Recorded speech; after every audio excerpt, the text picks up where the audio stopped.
हमने सर बुलाया था गवर्निंग बॉडी की मीटिंग भी। Okay. ये तो आज लास्ट है, तो अप्रैल से क्या करना है, तो एक मेरा आइडिया है सर कि अप्रैल से will go for a master. Hi Lauren, welcome. Hi guys. Welcome. Hello, Lorraine. How are you? Lorraine. Lorraine, there was some typing mistake in your certificate. In place of her, it was typed his. So it is being corrected. Don't worry, you will get corrected certificate, because what happens in your group, all were the male members. So it was copy paste. So copy Another first. Yeah. That's no problem. Don't worry about it. Yeah. Good evening, ma'am. Our hero is entering. The moderator of the day is entering.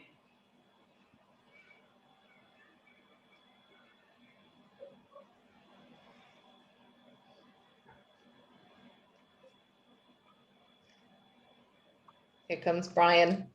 Yeah. Here he is. Welcome. Good evening, Brian, sir.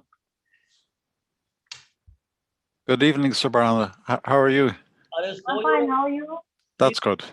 Hello, Brian. How are you? I'm good, Anil. Thank you. Please show your handsome face. I am not seeing your face. If nobody can see, even I can't see. Once I see your face, I will get energy. Whose face? Your face. The face of the tonight moderator. And the face of the most handsome guy in the Ireland. You'll go far.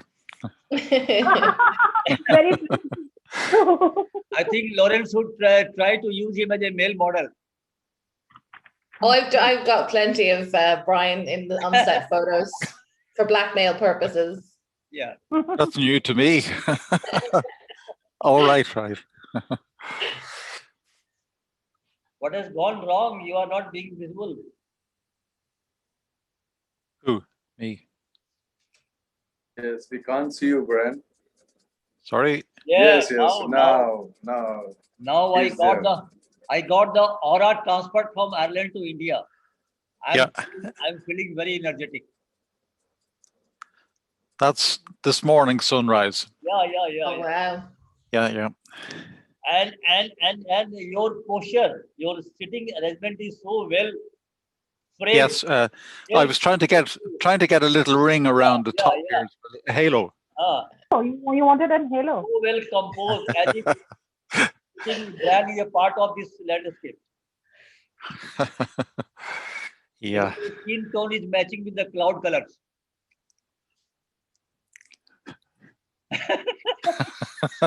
I don't know what to say. You're embarrassing me. No. And that's not easy done. No, I never embarrass the man whom I love very much.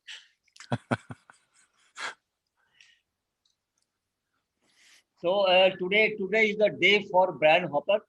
You are the moderator, you are the host, you are the everything. And I am the guest tonight. I am. My job is easy. I'm just throwing a couple of questions out, and then I'm going to enjoy the presentation from yourself and Lorraine. Yeah. So yeah, I'm looking forward to it. Sure. Lorraine, you have sent me very small size images. When I placed on the poster, it looks like a thumbnail. It was hardly 150 kilobytes. But anyway, it went well with the poster. I must have given you the wrong one. Yeah. It looks okay. It looks okay. Yeah. Because the final output is okay.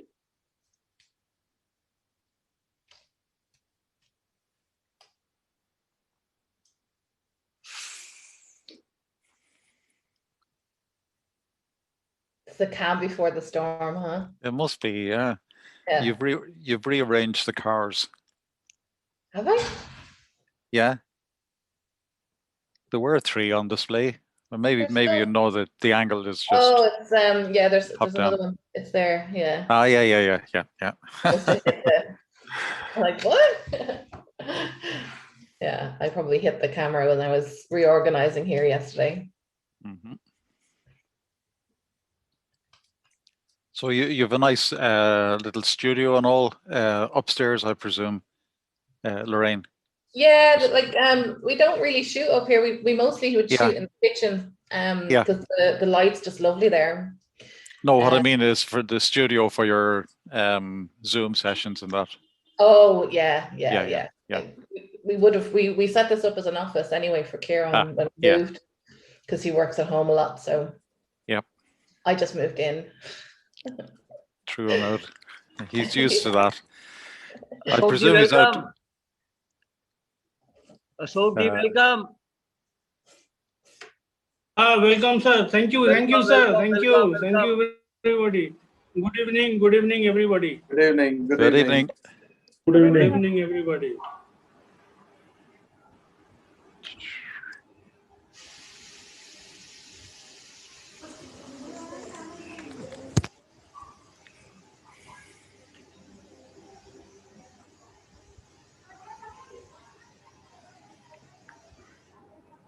Is it started?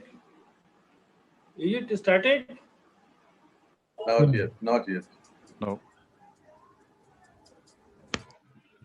Brian, I have made. Hey, Dipankar, please change your dress.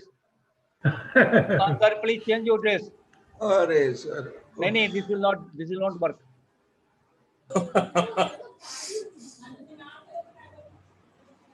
Office take na. Good evening to all of you. Good evening. Good evening. दादा हमने आपको बना दिया co-host. Okay, sir. You, Brian Hopper, Anil sir, and Lorraine. All four I have made co-host. Hi, Lorraine. Hi there.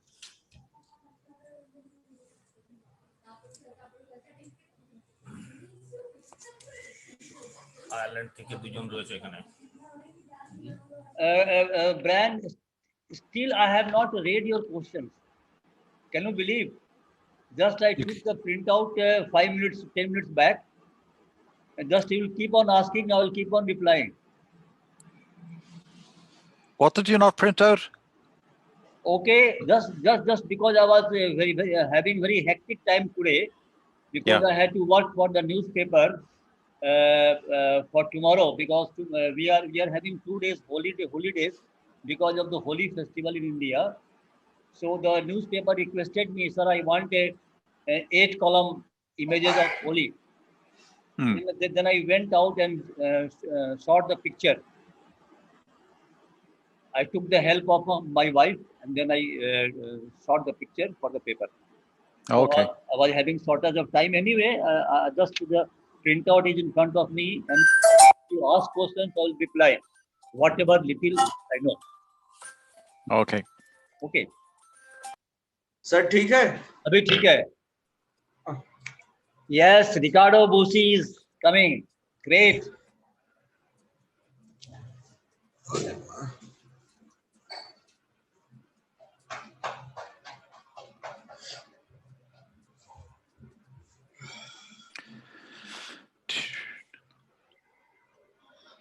Ricardo sir, welcome.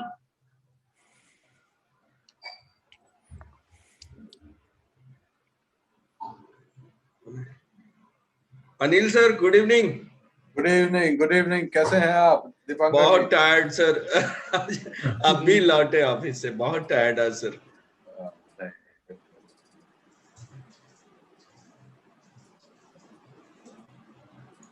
सुवर्णा भी tired लग रही है. बिल्कुल आप लोग ऑफिस से लौटे हैं, स्कूल से लौटे हैं तो must be tired. I can imagine.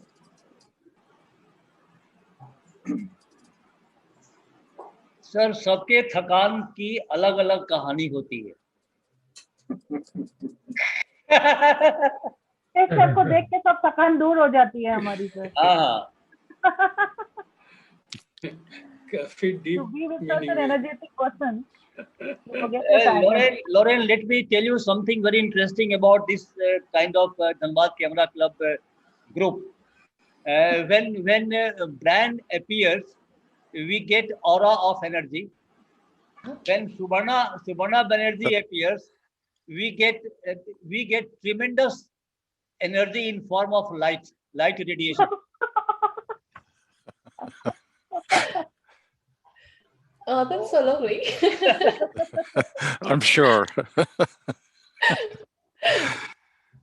We enjoy your sessions very much. Lorraine, I keep on talking like this. So simply keep smiling. That's all. I want everybody to feel happy. Okay.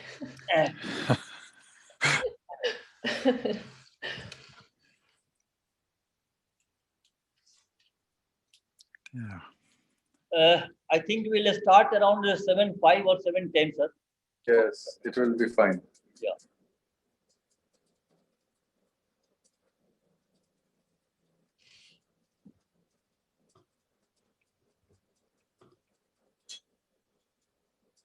You told sir Ricardo Busi sir is coming, but I'm not seeing him. I think there was some mistake from my side.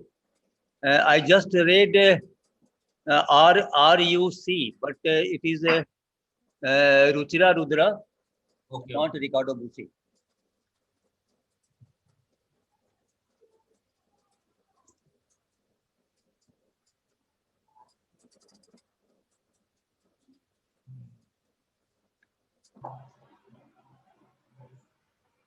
I think those people will come a bit late because their timing is around 7:30 or so. Maybe.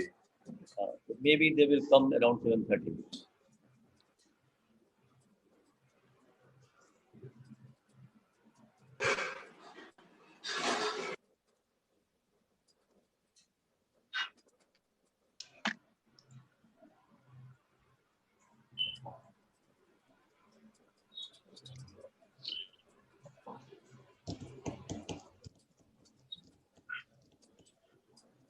दादा जैसे शुरू होगा ना आप सबको mute कर दीजिएगा excluding the photo presenters of the club Okay, not sir. only for today even for the past also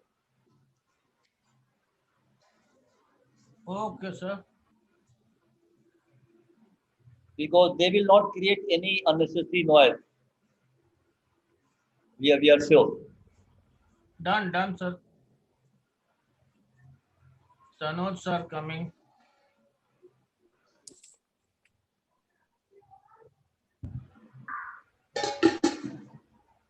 Sir, I'm unable to hear anything. Shall I leave and enter again? Okay, no issue. No. Now I can hear. Fine. You can hear. तो वो bird से कान साफ कर लिया करो.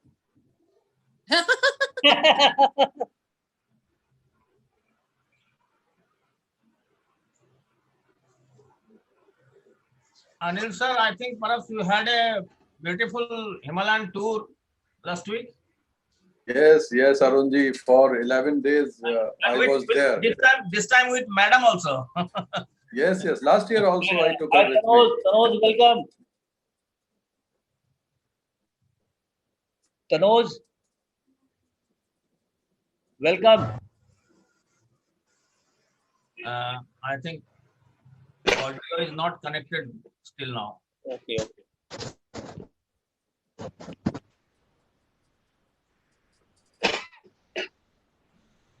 Hello everyone.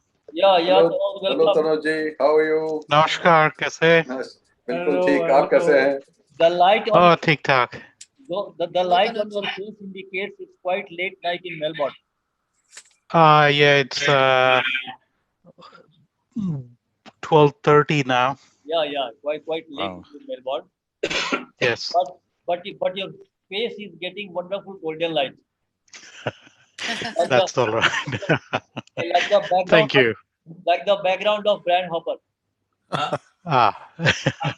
After today's webinar, we will account how many unsleep night Tanoj sir spent. But it's very common for me to stay up late, so it's okay.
आवाज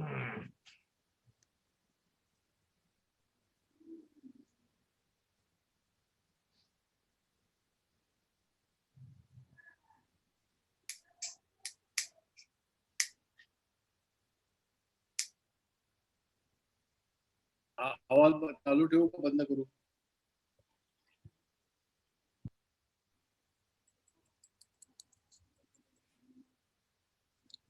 Some people are getting trouble to connect. हो जाएगा धीरे धीरे.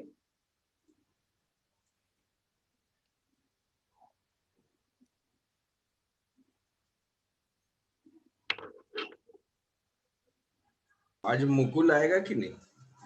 मुकुल अभी सिलीगुड़ी गया हुआ है. कहाँ गया सर? सिलीगुड़ी. अच्छा अच्छा. वो रेड पंडा को क्लिक करना. सुखिया पोखरी गया है रेड पांडा क्लिक करने और ग्रीन पांडा सर लेके गए sir. Good evening, sir. Okay, Rakesh, welcome. Good evening, sir. Good evening, everybody. Yeah. Good evening. Good evening. Good evening, Rakesh ji. Good evening, sir. Good evening.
Welcome to all the participants who have just entered.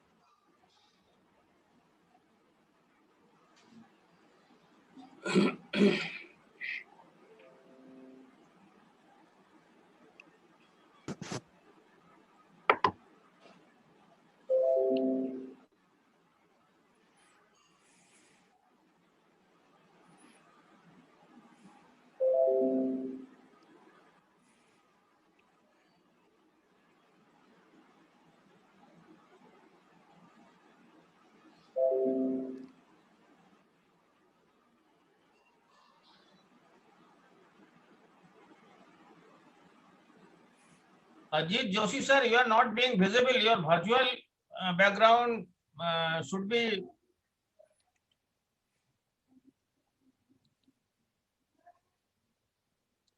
Ajit Joshi sir. Yeah, I'm adjusting. Otherwise, you may off it. No problem. Okay.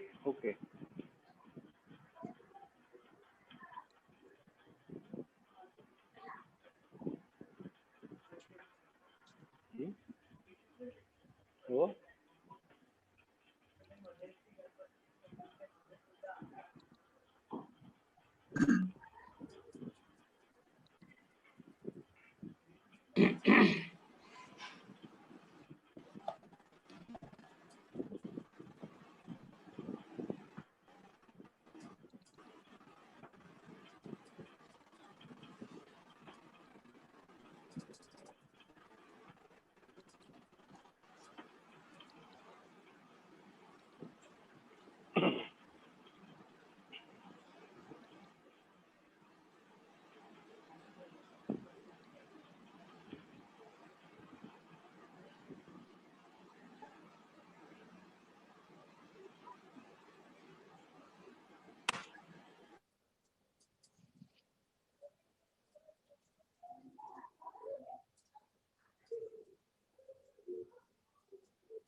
I will request all the participants who are having any type of camera, they should keep their video on at least.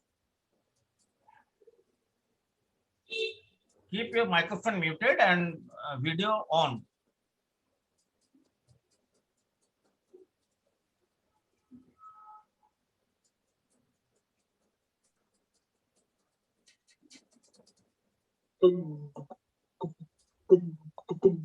Good evening, everyone.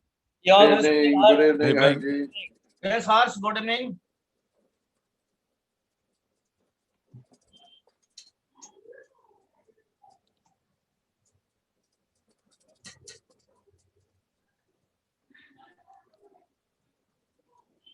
I think we will start at 7:10, sir. Only 2 minutes left. Yes, 7:10 or 2 minutes more. Yes. Oh, yes, 2 minutes more.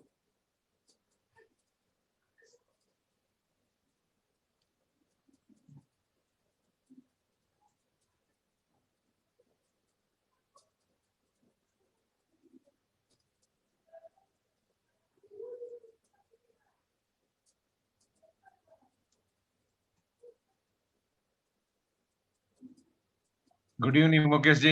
Vasudev Singh here. Good evening. Good evening, Vasudev ji. Vasudev sir, good evening. Welcome. Thank you very much.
So we can start now, sir.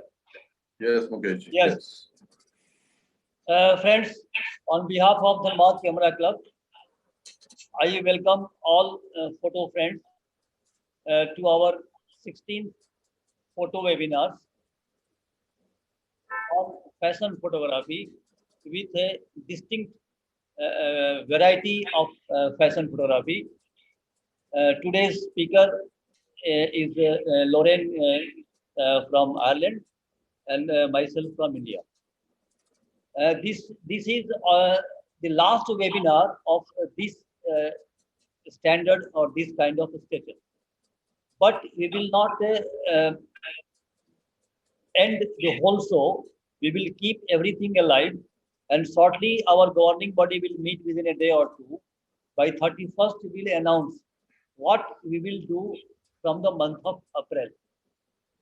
So definitely we will carry on with some activity on photography. Maybe about only learning part, not the photo presentation. Okay. So now let us go ahead. Now I'll request our Chief Advisor and ex-President Federation of Indian Photography, Sri Anil Vishal Singh sir, to introduce the guest speakers with the photo friends. Over to Anil Vishal Singh sir. Thank you, Mukesh. Namaskar and hello everyone. On behalf of the Dhanbad Camera Club and on my own behalf, I welcome you all in this virtual meeting. During the time of COVID-19, when we were locked down and not allowed to go out of our homes, prohibited to meet people, Dhanbad Camera Club took this initiative and started a series of webinars featuring legendary photographers, not only of our own country, but abroad also. First webinar was organized on 29th August 2020, friends. And today is the 16th one, where we'll be able to see the work of Lorraine Gilligan of Ireland and Mukesh Srivastava of India. It has been a long journey, and I would like to congratulate Dhanbad Camera Club under the leadership of Mr. Mukesh Srivastava for this initiation and taking a lead for this venture. I feel pleasure, friends, that today Dhanbad Camera Club will also confer upon its prestigious distinction to some of the leading and renowned photographers. I take this opportunity to heartily congratulate all of them. I would like to thank Nikon India for collaborating with Dhanbad Camera Club for this mega venture and supporting this event in the form of webinars of organizing by Dhanbad Camera Club. I am grateful to Mr. Sajjan Kumar, Managing Director of Nikon India, for his kind support to this activity. I am also given the responsibility to introduce Lorraine Gilligan of Ireland and Mukesh Srivastava of our own country, who will talking and showing their work of fashion photography today. So, as ladies first, I will introduce Lorraine Gilligan from Ireland first. Lorraine is a passionate hobbyist photographer. The best image for her are storytelling. For her, there has to be an expression, an emotion, or that sense of movement captured.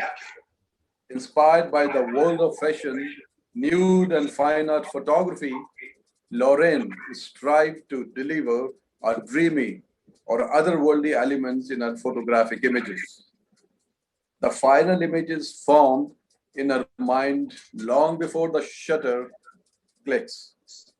In achieving the fellowship of the Irish Photographic Federation in 2011, her creative approach and photographic style locked into place of her own. In her own words, I am a passionate hobbyist photographer. Images for me are all about storytelling. There has to be an expression and emotion, a movement captured. Fashion photography to me isn't about product, it's about dream and the idea of something, whether the idea is romance, luxury, passion, or my favorite drama. The heady combination of all of this and the grace form an expression of artistic nude sends my imagination into the overload, spinning into the daydreams and wondering about the character and stories. Understanding photography is a journey I feel I have only just begun. These images are representative of where I have been, my achievements, and a little taste of what inspires me at the moment. So this is a brief introduction of Lorraine. Now I will introduce our own Mukesh Srivastava. An engineer turned photographer, Mukesh Srivastava made a successful foray into the digital arena. Mukesh is a qualified engineer with postgraduate in digital electronics from Indian Institute of Sciences. He resides in coal city of Dhanbad, Jharkhand.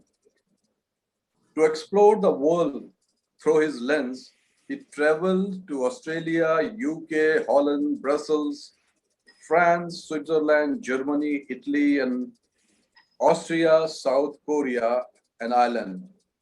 Few of his images are being sold in USA as greeting cards. Some of his works have been published in Lonely Planet, Sandic Literary Journal, USA, Better Photography, Smart Photography, Asian Photography, Net Geo Magazine, and Outlook Business. He has more than 150 national and international awards to his credit. In 2015, friends, he was conferred upon with IFIEP honor from FIEP and FFIP Fellowship of Federation of Indian Photography India. He got National Award for Photography in 2016. He has trained more than 8,000 photographers, my God, through workshops under Center for Visual Arts, Nikon and IPA Kolkata. He was Nikon's official mentor from 2015 to 2017. Presently, he is visiting faculty at Institute of Photo Arts, Kolkata, and Departments of Mass Communication, BMKU, Dhanbad. Before handing over to our today's moderator, Mr. Brian Hopper, friends, in advance, I wish you all a very happy, joyous, and colorful Holi. Thank you. Thank you so very much. Over to my friend Brian Hopper. Thank you very much, Anil. I've been waiting for this. I'll call it the 16th webinar, not the final one. But yes, I've been waiting like everybody because of the two photographers involved.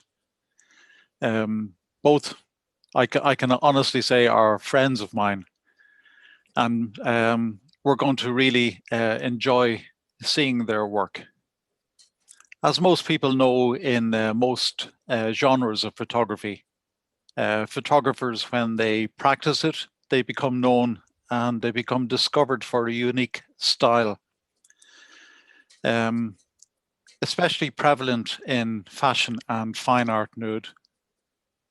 Photographers care little about equipment and they concentrate on creating a unique feel and a look in the final image. It is fairly evident by looking at images from Lorraine and Mukesh that each has chosen a different route in creating the unique feel, and that's how it should be. Mukesh has chosen an editorial photography style, where the goals of an advertising campaign or fashion publication dictate the final image. He produces what are generally termed catalog images. These images show the clothing in everyday wear in a neutral way and are generally shot in a studio with a plain background. Lorraine, on the other hand, has always been free of commercial dictates and has produced images which convey a very unique style. They portray a deep sense of drama. Her images each tell a story and can also be described as romantic. Nothing is left to chance, and every element of the shoot contributes to the final image. So I'm going to share my screen and we'll have a close look at some examples of Lorraine's and Mukesh's work. Just give me 1 sec now.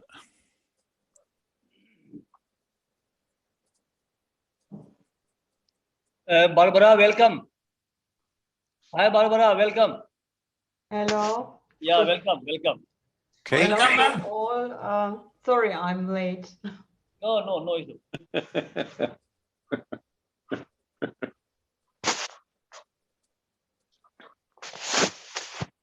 Now, can everyone see that clearly? Yeah, visible.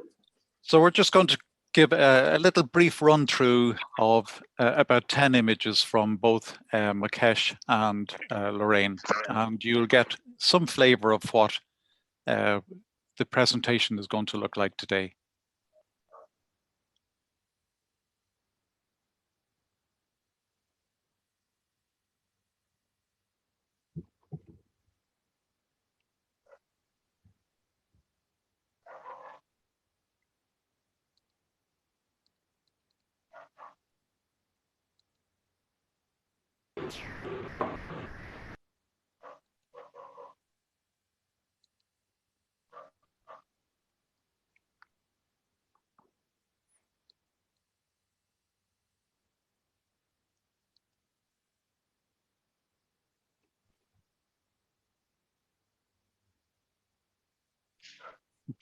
Sorry,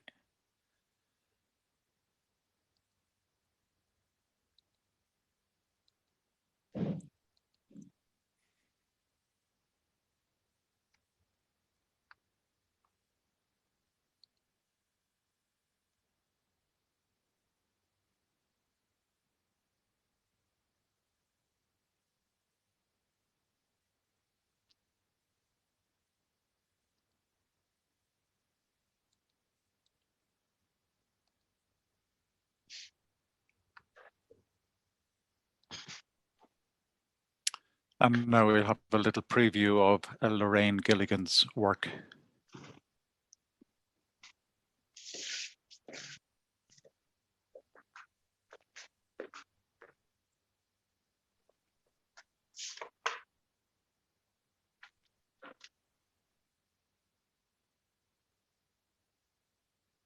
Ganesh शक का पानी देते ना, हाँ motor में पानी कम आ रहा था ऊपर, देखना उसके बाद नीचे वाली चलाएगी कि नहीं चलाएगी, ठीक है देख के तो करना उसके ऊपर।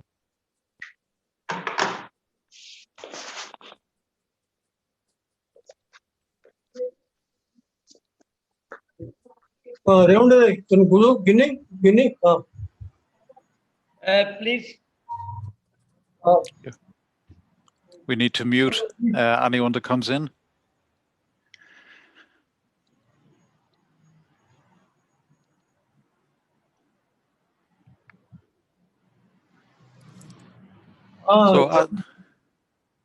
So as we can see, there's quite a variety between both Mukesh and Lorraine. And just to create a sort of a little vignette on what we're going to see today, I want to ask both photographers a couple of questions. Just a short discussion, Mukesh and Lorraine, on how you would approach a shoot and how you work to create that unique look. And maybe Mukesh, we'll get you to go first. Yeah, friends. Before any, normally I go for a unique and creative fashion shoot. So before any fashion shoot, I plan quite well in advance. I pen down on a paper, not only in terms of location, but in terms of the selection of the model, because every model cannot fit well with the concept what I am carrying on. So then I have to first pen down the name of the model, location, and the kind of lighting arrangement, because every concept requires a different kind of indoor lighting arrangement. Mostly I work with the fashion in indoor, as Brian told earlier. That's all. Yep. So Lorraine, how exactly do you approach a shoot and work at creating this unique look on your images? Hi everyone, thanks Brian. Like Mukesh said, I also do a lot of preparation for every photo shoot that I would do. I create mood boards, so where I have ideas and where I have seen photos that inspire me, or sometimes films that inspire me, or even maybe quotes from poems or books that inspire me, I put them all together into like a mood board in Photoshop. So I'm building my imagination into what I see as my final image. And I spend a lot of time doing that first, so that I'm really clear myself on the things that I want to produce as a final image. And then exactly as Mukesh said, I start to think about who's the model going to be, where am I going to shoot this? Is it going to be in the studio? Is it going to be on location? And I start to factor all of those things in. I think the other thing that I think is really interesting about fashion photography is it's probably one of the only genres of photography where teamwork comes into play. So I'm working with a makeup artist, I'm working sometimes with a hairdresser, sometimes with a stylist or a designer, although I mostly do that myself, I have to say. But sometimes, you know, there are quite a number of people that could be involved in the support for a photo shoot. So it takes a bit of planning and communication to have a really good preparation for a photo shoot when you're working with a team. And the photographer is the team leader. So there's a lot of responsibility to actually make sure that everyone knows what we're trying to achieve and what their part of it's going to be. That's great. I'm being a bit facetious when I asked a question about the preparation, because I know, looking at the images, they don't just happen by mistake. Obviously, a lot of planning goes in, but just for the general audience now today, just to give a bit of a flavor, we turn to a little bit on lighting. Both of you in your photography show a very deep understanding of lighting. You obviously control it extremely well, and you don't seem to make a fuss on the technicalities, if you like. It's all about the final image. So how important is lighting to you, either in a studio, Mukesh, or Lorraine, I think mostly on a studio, but you do fashion shoots in situ or in the landscape. So how important is light to you? And maybe Lorraine, while we have you, we'll get you to answer that one. I think light is it's a foundation in every genre of photography. If you don't consider light, then you're not going to get the results that you want to be able to get, no matter how much other creativity you put into your photo shoot. If the lighting isn't going to be what you need, and if it's not right, then your photo will not work. So for me, it's really important. It's one of the starting points I need to think about is, what's the lighting going to be? Am I in a studio? Am I in my kitchen? You know, am I going to be on location? And what do I need to think about for that? But the other thing I would say is, I'm not the world's most technical photographer or lighting expert. I keep it really, really simple. And if I can work just with natural light and reflectors, that's my preference. I will go with that above anything, any day. Lovely big windows. You'll see it in all of my photos. I like to keep it really simple, but it has to be something that you can work with. You need to know how to get light for the photo. It's a huge foundation really for any photography. Yeah, lovely. And really that's why we're discussing it like this, because looking at both of your work, there is, as I say, a deep understanding of light, whether that's natural light or whether that's in the studio. And over to you, Mukesh, talking of lighting, and you're more concentrating towards the studio, although you do fashion shoots in situation, but you're more aligned with studio work. So the importance of lighting in your images, Mukesh. Okay, thank you.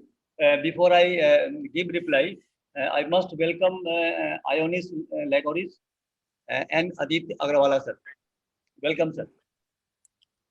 You're very welcome. See, as Lorraine told, that lighting is the heart of any genre of photography. That is very true. In fashion, the lighting plays very important role, because in fashion you have to get the wow factor in the body of in the curves and contours of the body. So that is very important. That's why the direction, the quality, the softness of light is very vital, whether it is an indoor shoot or a outdoor shoot. For both the places, this kind of consideration are very, very important for a fashion photographer. Yeah. Over to you. That's great. We touched on it just in the discussion earlier about how you choose a model. So you have a particular vision in mind on a shoot. How difficult is it to find the ideal model? Do you just appear in a workshop and take whatever model is there and try work with her? Or I guess by looking at your work, there's a lot more preparation on that, and to actually succeed in your actual vision for the image, you will end up choosing a model. How difficult is that, Mukesh? Yeah. First, let me tell, I am working in a very small town of our country, that is Dhanbad. In Dhanbad, we don't have a single professional model. So when I started 3 years back, this genre of photography, then really it was a tough task for me, because I cannot get model from Calcutta, Delhi, and Bombay, because it becomes very costly affair. So I started grooming models, those girls from the family, those who are aspiring for becoming a model. Then I picked those models, those girls, and I groomed them first. It took me maybe around 6 months time to groom them well, so that I can use those models for my creative concept. And it was a tough task for me, but I got success. And one of my model whom I groomed is now earning around 40 to 50,000 INR as a model. And the second one is also doing very well, like that. So it was very difficult task for me, but now I'm very happy that whomsoever the model I have groomed, I got the right kind of expression, body language, and posing and all. Thank you. Mm-hmm. That's great, Mukesh. I didn't actually realize that you put so much work into training your own models. And that must be a difficulty in itself. Lorraine, I know I've worked with you and you're very, very choosy. And I know you work a huge amount in advance of a shoot. And obviously listening to Mukesh, you would probably have a little bit of an advantage where you use professional models. So, yeah. Definitely. I'm so impressed to hear Mukesh and what he's able to do to work to develop the modeling capacity and skill with some young people. That's not something I've ever done. But it's funny because I think in Ireland as well, we don't have a huge population of models, certainly to the level that I want to work with in terms of high fashion, fine art. So quite often we're looking at UK models who are going to tour perhaps in Ireland, and they're going to travel in Ireland. And there are a number of different websites and I suppose Instagram and different things these days where they usually advertise their tours. So I have usually worked to hire models and pay them for their time and for their work. And that tends to mean that I have the benefit of models who are already really experienced.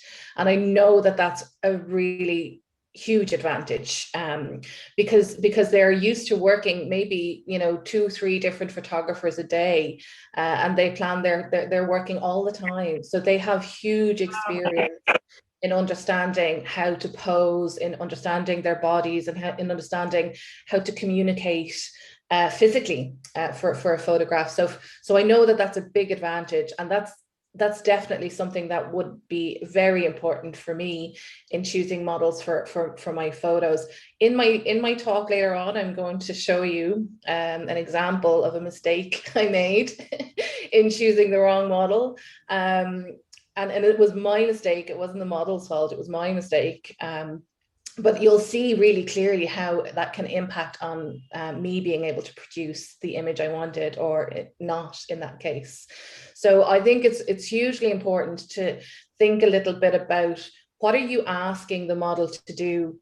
And for me, I'm asking them to be quite vulnerable sometimes. I'm asking them to give me maybe very strong emotive expressions where they might have to really have feelings in doing that so that you can connect with the photo.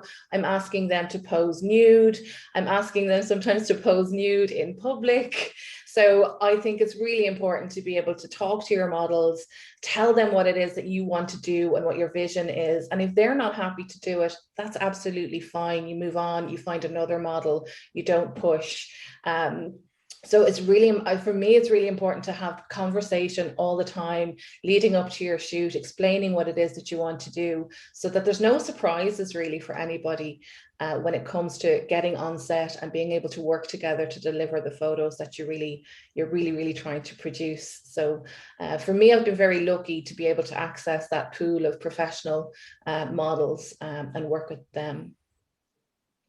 That's great. It's great to get that insight, Lorraine, into the way models work. And that you actually give them a choice. You're not demanding that they do certain poses, but as we all know, working with models, they want to make the shoot successful, and they will put a huge effort in. So, Mukesh, I must applaud you in taking and encouraging non-professional models to do work with you, because that must be extremely difficult. But just getting down to the last sort of question I have, a lot of photographers starting off in photography obviously think of fashion photography as the genre to get into, that there's plenty of money, it's a dream job. What advice would you give a budding photographer who has, say, sampled through workshops, some fashion work, some fine art, nude? What advice would you give that photographer on how to develop their path, if you like, in fashion photography? And Lorraine, while we have you, I'll get you to answer that one. Thanks, Brian. Well, I think I'm not the person to ask in some ways that question, because it's not something I've ever really tried to explore in terms of trying to make a commercial enterprise out of the photography that I'm doing. I'm really inspired by quite a lot of amazing fashion photographers, though. So I think that's the angle, I suppose, that I can answer that question. And I think the most successful ones are those who are able to balance the creative approach and their unique style and maintain that while actually delivering for customers and actually delivering for their clients. And I actually think that's more than photography as a skill. So the photography is really important, but you're also going to be marketing your photography, and you have to know how to make it unique and keep it creative and make it something that people are going to want to pay for. So I think the best photographers and those that last longest in the industry are the ones who are smart and can actually manage that balance, which isn't easy, I wouldn't say. Yeah, that's great. I did say in the introduction to you as a photographer that you were free of the commercial dictates, that you have a free hand. So Mukesh, I'll direct this one really to you, because it pertains more to the photography you do, where you're doing commercial shoots. How would you advise someone starting off in photography or in fashion photography on what steps to take? As such, career in fashion photography is very fascinating, but it's not very easy to crack. Before entering into fashion photography in a commercial way, one is required to get master in lighting, camera techniques, and handling the model as per the client's need is very important. Because once you go as a career, the client becomes very important. Whatever client needs, you have to understand very well, and then accordingly discuss with the model, go for a selection of outfits, and then you can do very well. Definitely, nowadays, it's a very highly paid profession is the fashion photography. In terms of, you can go for catalog shoots, you can go for food photography, you can go for calendar shoots, you can go for editorial photographs, which comes on the cover page of any international magazines, and a lot of advertisement and all. They need a good fashion photography. So career is very bright in the fashion photography. Thanks. That's great, Mukesh. Not making light of either of your professions, if you like.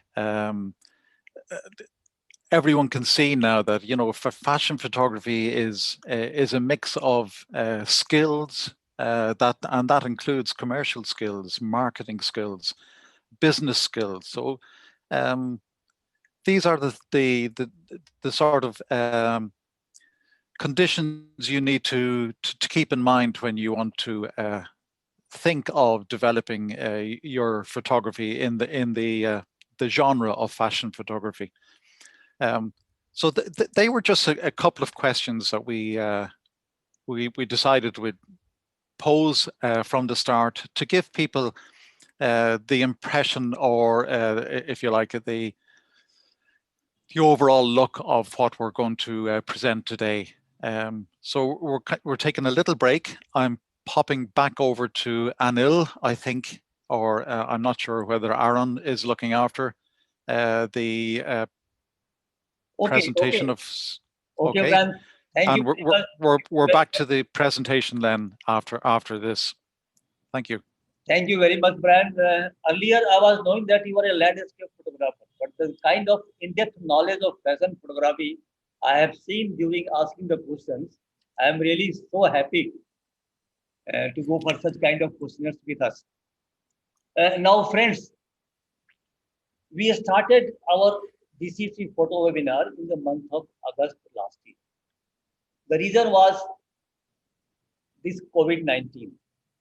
Because we thought during COVID-19, photographers are not getting opportunity to go out and do photography.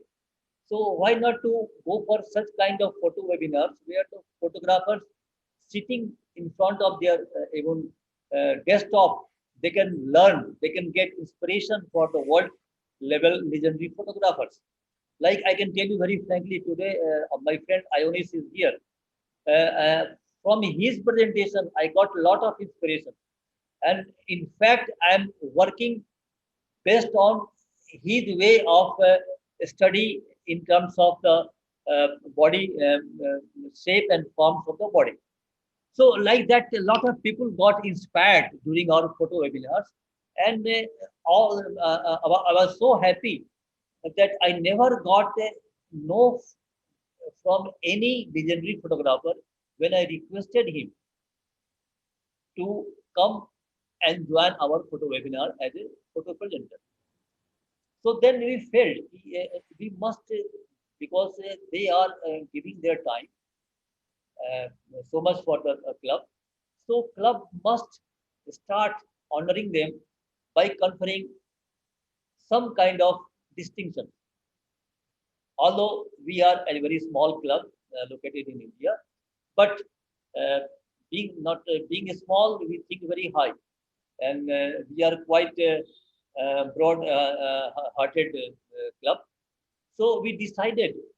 Then we formed a committee, and then we because for me it was damn difficult whom to give what, because somebody may feel very happy, somebody may not feel very happy. So I formed a committee and gave them job. You decide whom to give what kind of honor. So accordingly, we have gone for two kinds of distinctions from Dhanbad Camera Club. One is the honorary associateship of Dhanbad Camera Club. Second is the honorary fellowship of Dhanbad Camera Club. So now I will request our secretary Arun Kumar Banerjee to go ahead conferring the associateship of honorary associateship of Dhanbad Camera Club.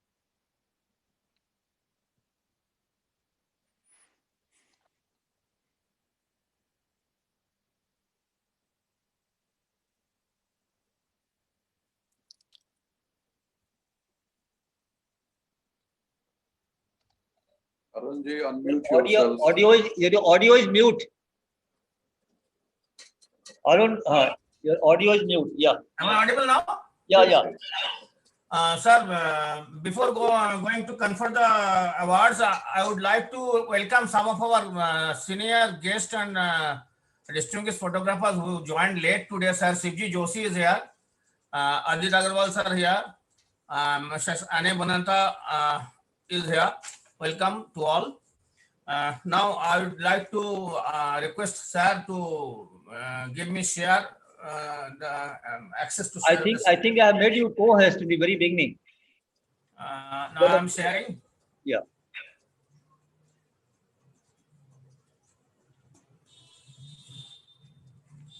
Shivji sir नमस्कार, welcome sir. नमस्कार नमस्कार। वो video चालू नहीं हुआ था इसलिए बहुत बहुत खुशी हुई सर आपसे। Thank you. Thank you thank you.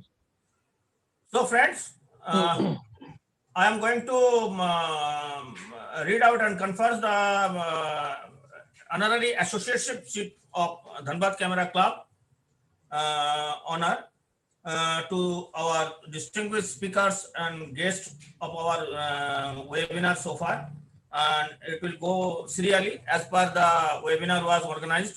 I will call the name and show the certificate accordingly that. First of all, Sir Akhil Hardia.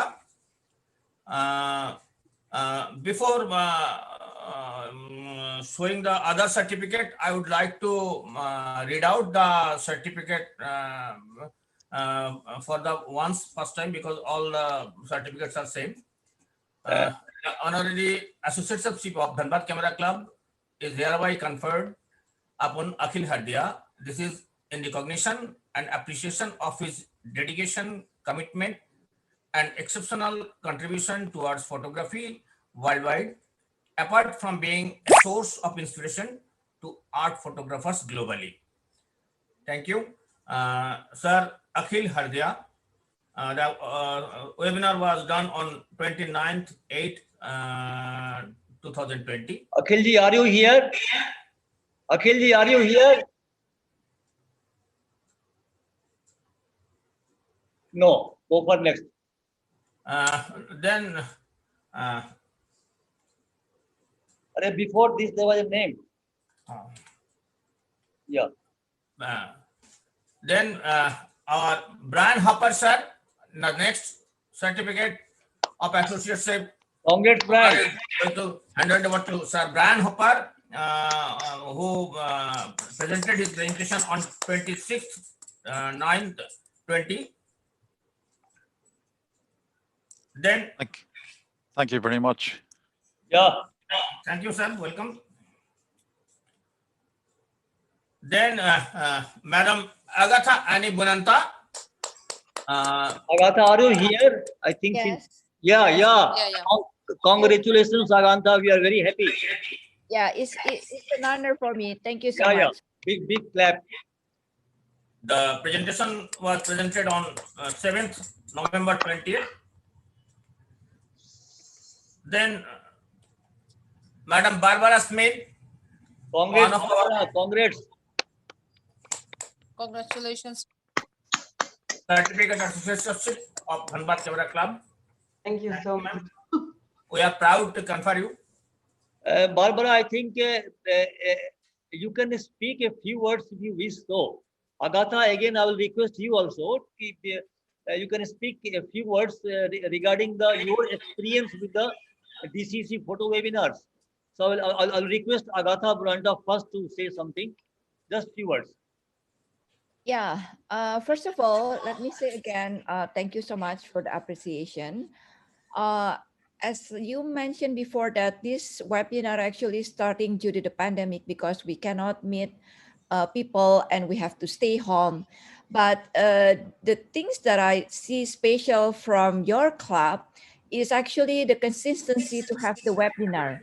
A lot of clubs have the webinar only in the probably first 6 months. And after that, it's a little bit slowed down because probably they're busy with the life is getting normal.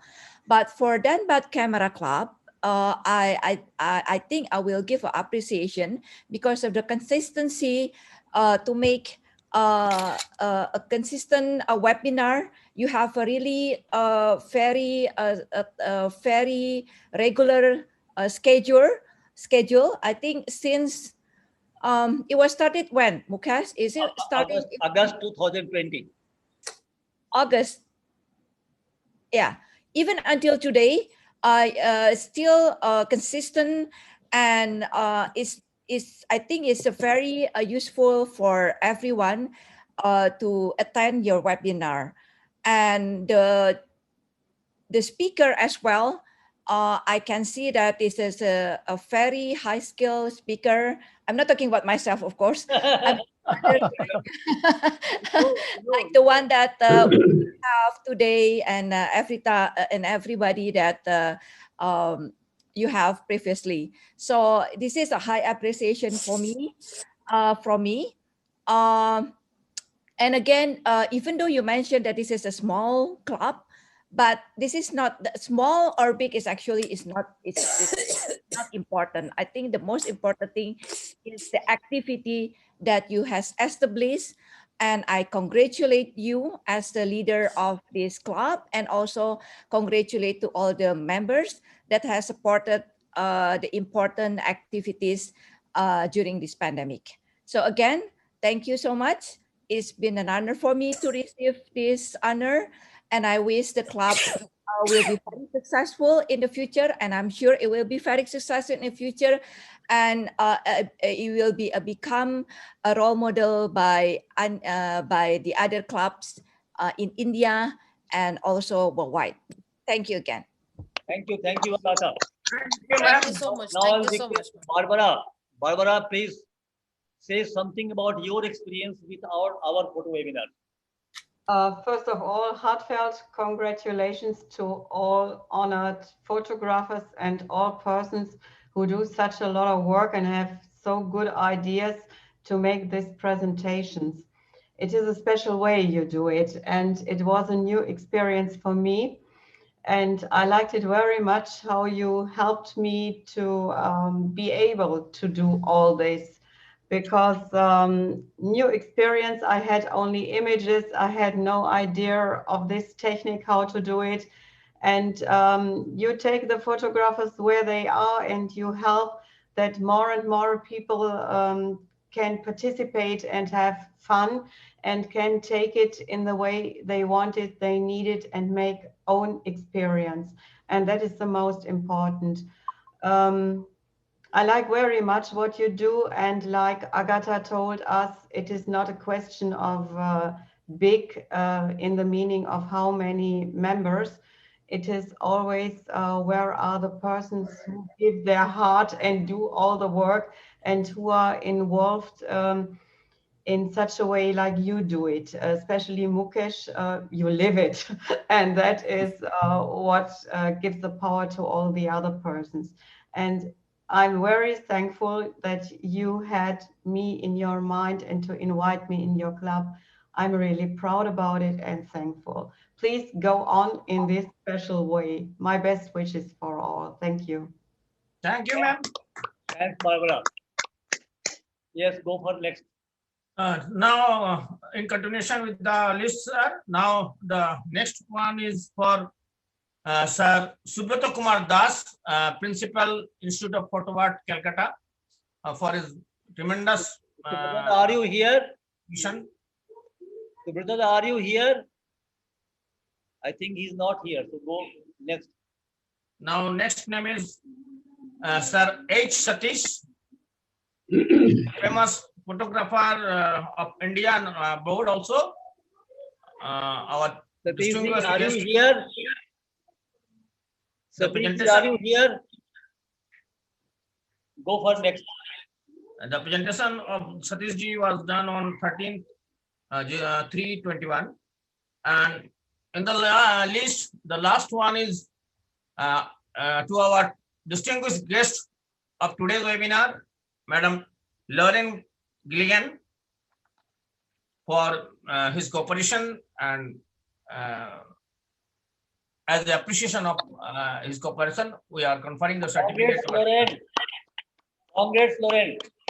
Thank you. That's really kind. Lorraine, if you want to speak something about our style of working for the photo webinars, please speak a few words.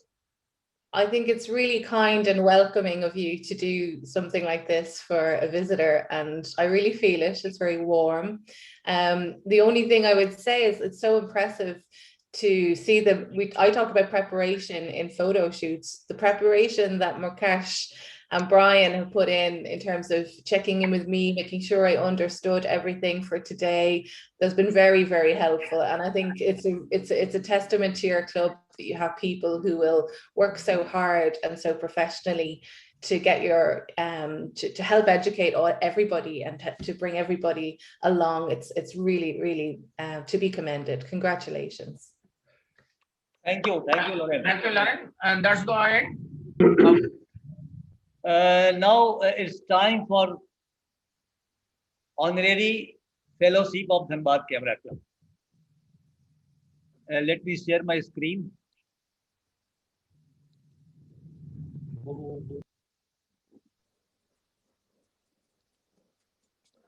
Oh, what is happening?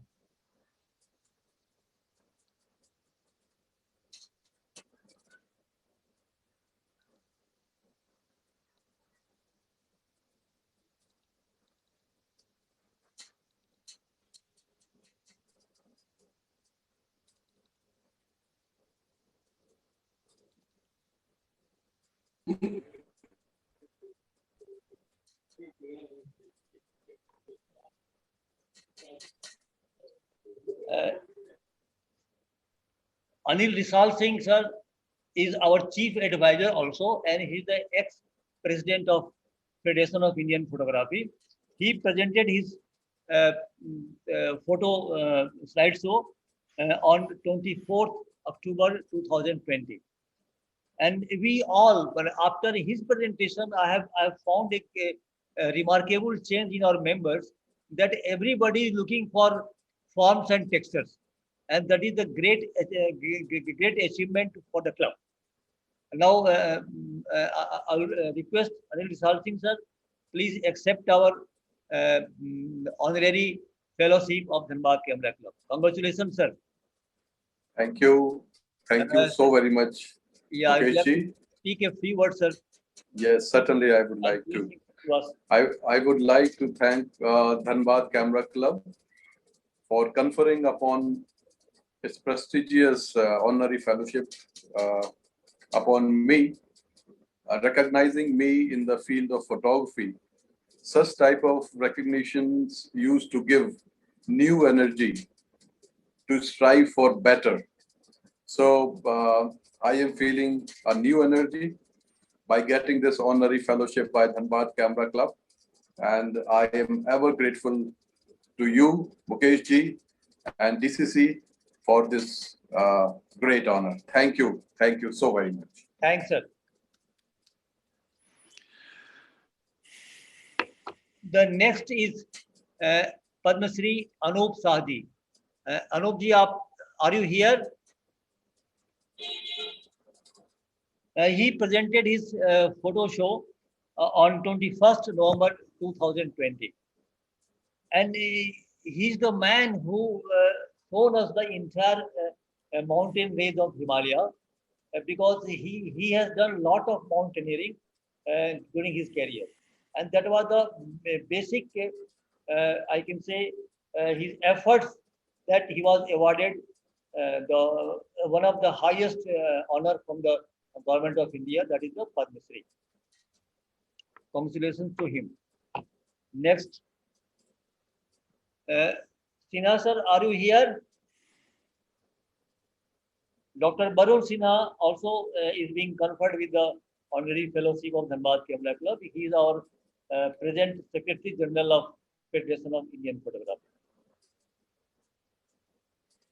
Yes, Ion is my friend.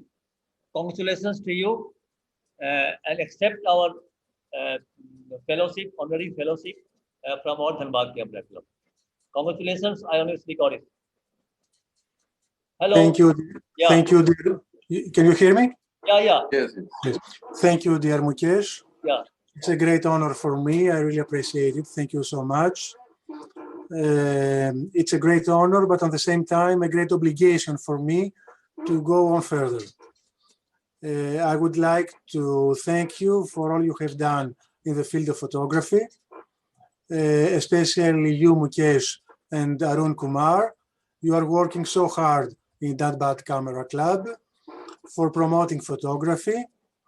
What really impressed me is that you have a great variation and diversity in your subjects, and you keep the interest of the photographers very intense.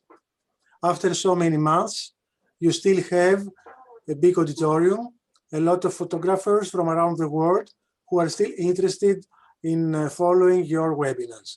And this is the most important for me. Please keep on this way. Thank you so much. Thank you. Thank you, Ivan. Thank you very much, sir. I think Sushant Banerjee has not joined. Sushant Banerjee, we are very, very pleased to offer confer him the honorary fellowship of Dhanbad Camera Club. He is the ex-president of Federation of Indian Photography. Then Adit Agrawala, sir. Congratulations, sir. We are conferring you the honorary fellowship of Dhanbad Camera Club. Sir, please say a few words. Thank you, Mukesh ji. Thank you, Dhanbad Camera Club.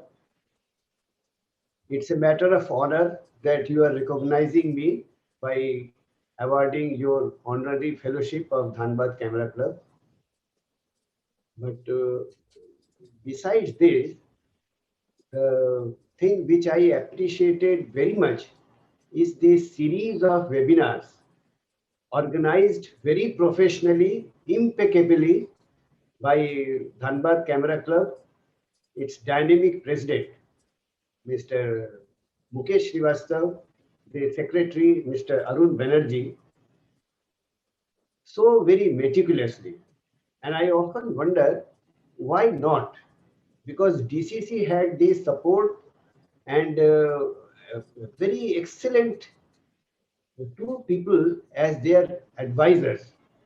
And both are very recognized pictorialist photographers, artists of the world, Mr. Anil Risal Singh and Mr. Brian Hopper from Ireland. And lastly, I must say, for every good thing, there is a slight bad side also, flip side. And that is, after these 7 months of enjoying the webinars hosted by DCC and guided by Anil Risal Singh and Brian Hopper, what shall we do now? Are you going to continue this? Otherwise, I will have to lodge a complaint. But anyway, thank you very much, Mukesh ji, Arun Kumar Banerjee, the advisors, Mr. Anil Risal Singh, Mr. Brian Hopper, and the entire team of Dhanbad Camera Club. Thank you. Welcome, sir.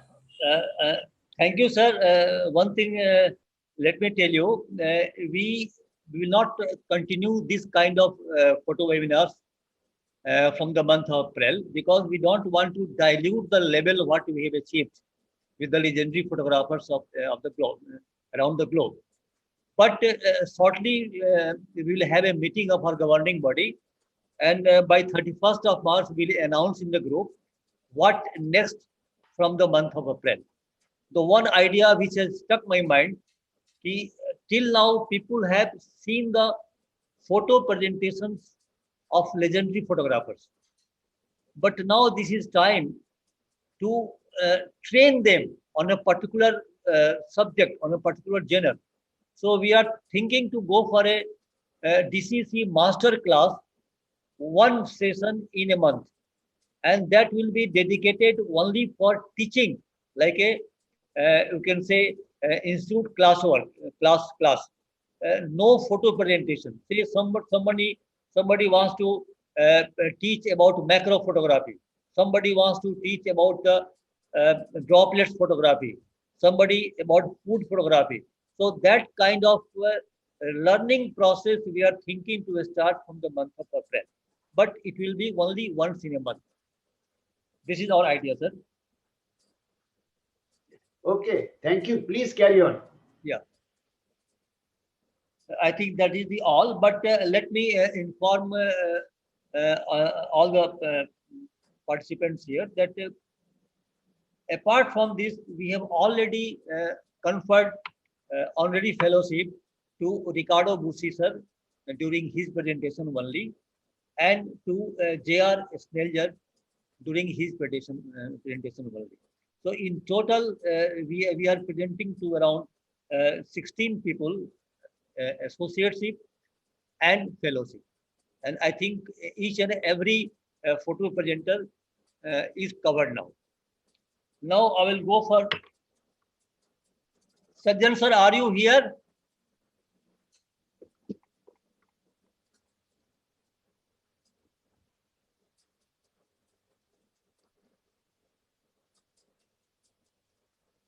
Now I think Aman Wilson, are you here? Friends, since Nikon India Limited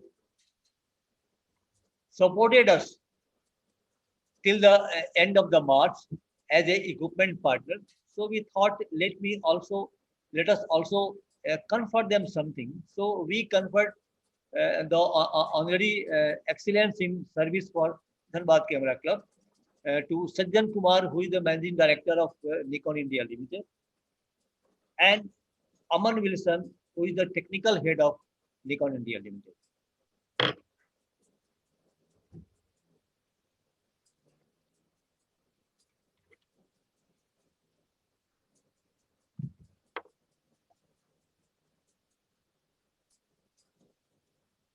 Is that all, sir? Yeah, it's over. I'm stopping sharing my screen. So now the time has come to start the photo presentation on passion photography. So first of all, I will hand over the job to now Brian Hopper because he's the moderator. I'm just a guest tonight for Brian Hopper. Over to Brian Hopper. Thanks, Mukesh. Far from a guest. I mean, what can I say? I'm honored to receive the honorary associateship. But everyone is under no doubt that this is all driven by Mukesh. It takes a leader to lead a team to be as successful as you have been. So many congratulations. So without further ado, I'm going to ask Lorraine to share her screen and start the presentation to us today on fashion photography. Lorraine, when you're ready. Thanks. I'm just share your screen. I'm just trying to let you record. I think you've asked if you can record, so I just need a second. Okay.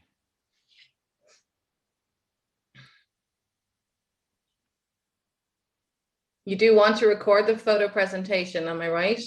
Yeah. Yeah. Okay, systems.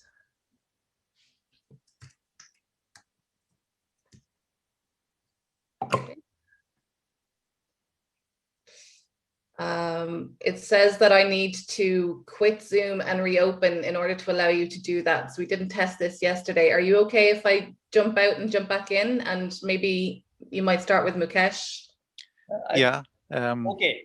Is that okay, Mukesh? Okay, I'm ready. Yeah. Sorry, okay. I didn't expect it to ask me any new questions.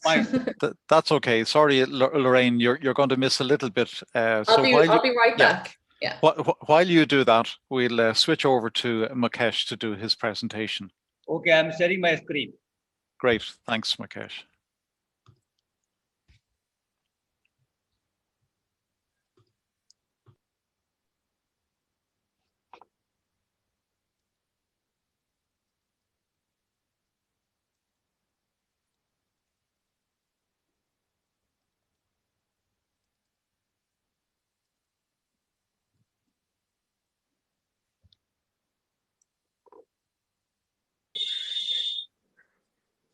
Okay, friends. Let me tell you very frankly, I am not a master of any genre. I am the jack of all genres. And to prove that I am a jack of all genres, I will show you a small video clip. Please. Yeah.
Thanks, friends.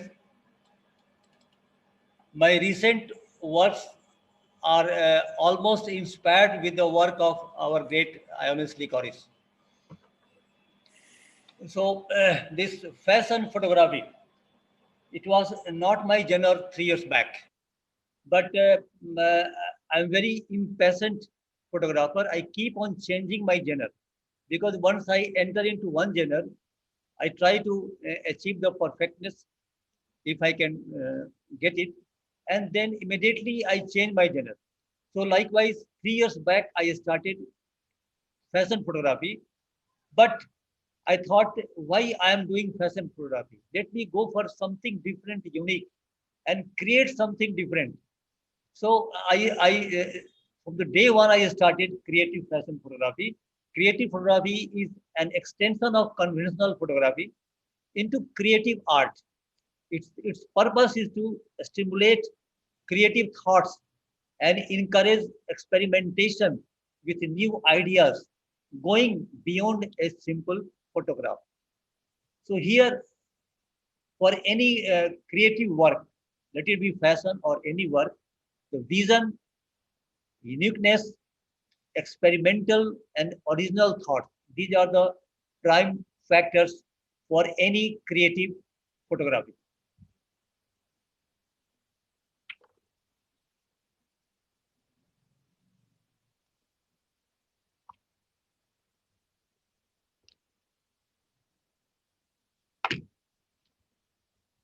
So let me start from here.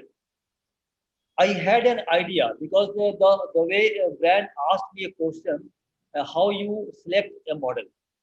So I had an idea of this kind of photography. I want this kind of poster by a model.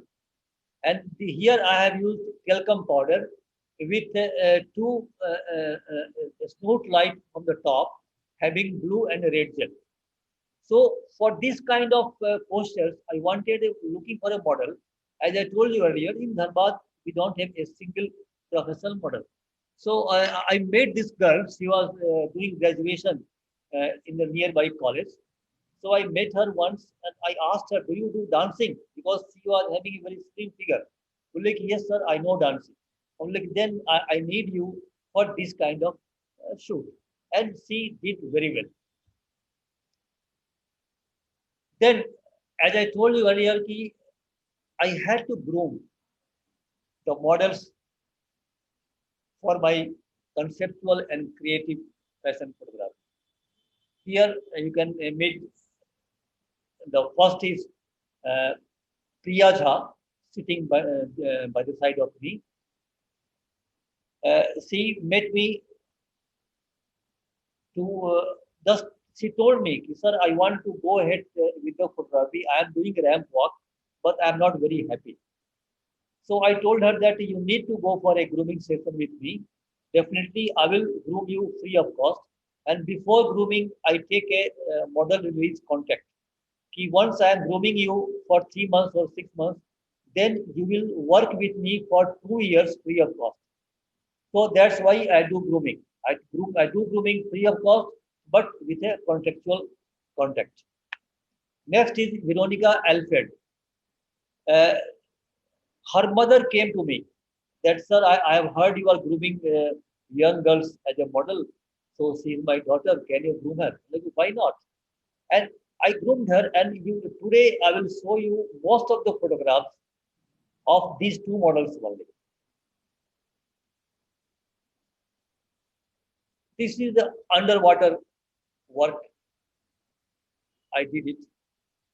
For this job, Priya Jha was the most suitable because she can instantly make any kind of postures and poses. But she was not knowing swimming. I too was not knowing swimming. But we both decided to go for a underwater shoot. And we did it. This is as if she knows swimming, but no, she doesn't know swimming. What I did it, I just kept myself at my waist level and hold my camera, and I used to say Priya 1, 2, 3, and she used to give poses within fraction of second, and I used to click underwater. So that's why I got this kind of poses.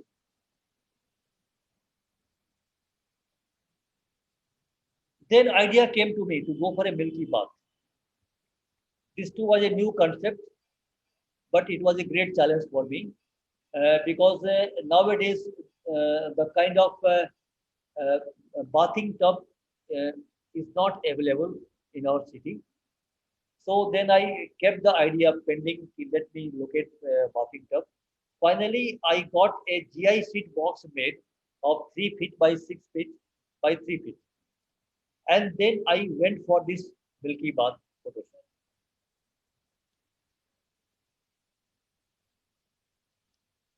Here I have not used milk because using milk is a problem because it creates a bad smell after a few days. So I used simple lime distemper, and then I'm getting the feel of a milk.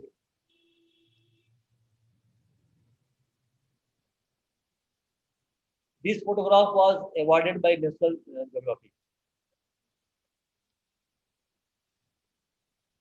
This is she's Priya Jha and she's Veronica Alfred.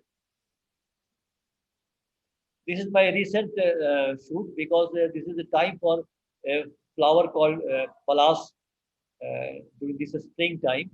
So I thought, let me use this palas for a creative fashion photograph.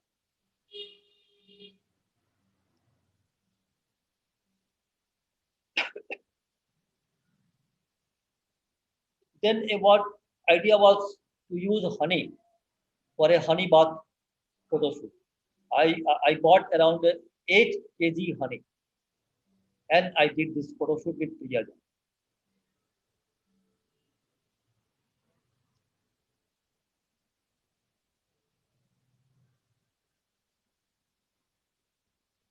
Then this idea came to me to go for a color splash.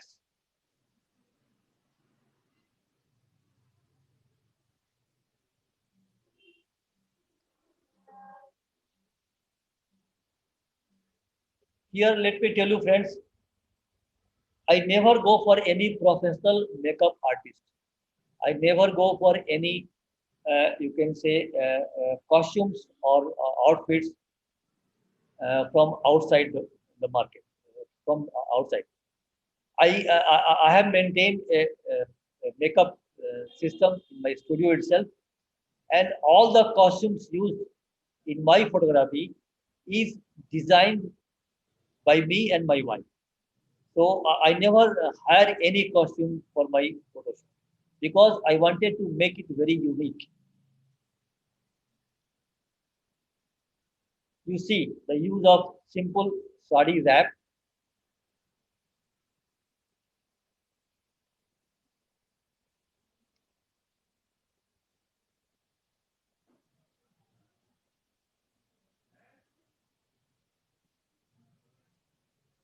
then banana leaf as a outfit. This is, we call it bora. I think this is used for packing potatoes and all. Sack. Sack. Cloth or dog. So I had the idea to use the sack as the outfit or costume, and my wife helped me in stitching this kind of costume.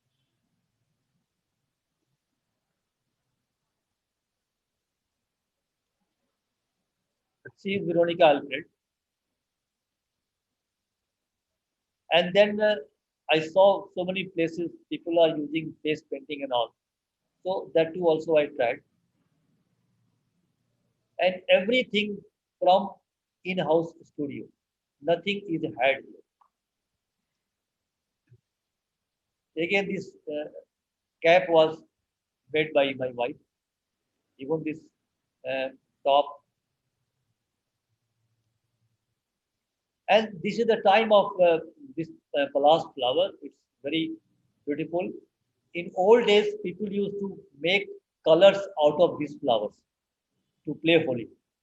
So during this palas season, I thought, let me use this palas for fashion shoots in a creative way. And I'm thankful to Veronica Alfred. She was so bold to wear this kind of costume. This costume was again designed by my wife, Mukesh Srivastava, and the top and you can say sort of skirt.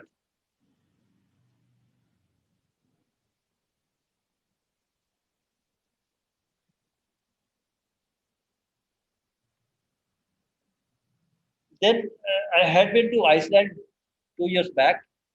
I had a dream in my mind that I wanted to use Indian costume with a foreign model in a foreign land.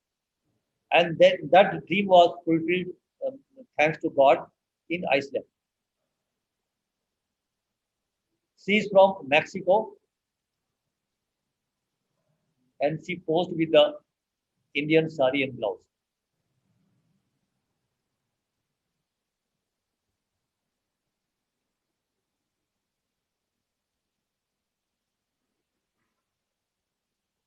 I'm moving fast because I need more time for Lorraine. This was also awarded by National Geographic. Then I had some idea of shooting something like old movies and all. Then I created this kind of lighting color using gels, and I shot this with 3 models.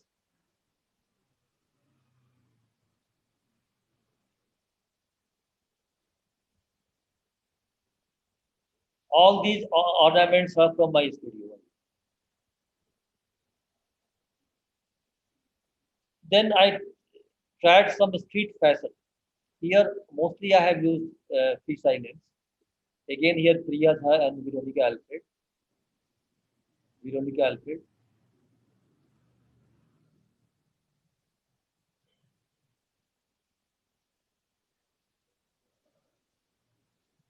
Then I did some more experiments with Veronica Alfred only.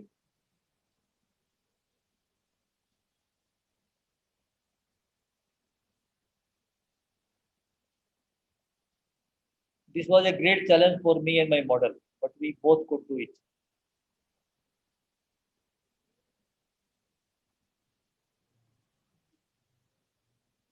Priya Jha again.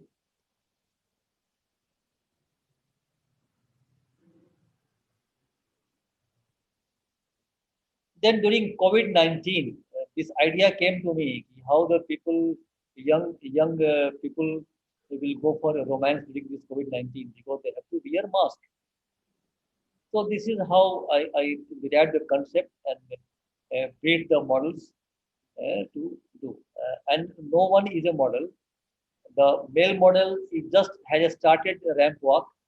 The female is a school teacher.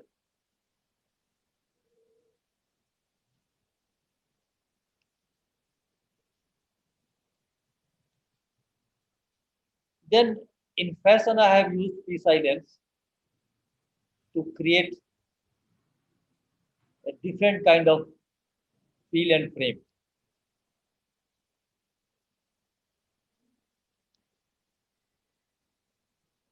This is the location Topchachi, very near Dhanbad.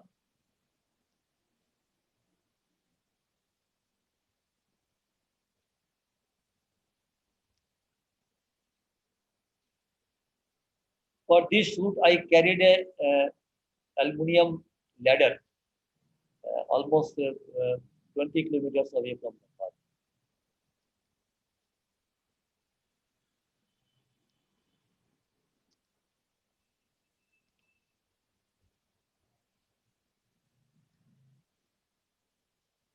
This I shot within my campus, using my own car.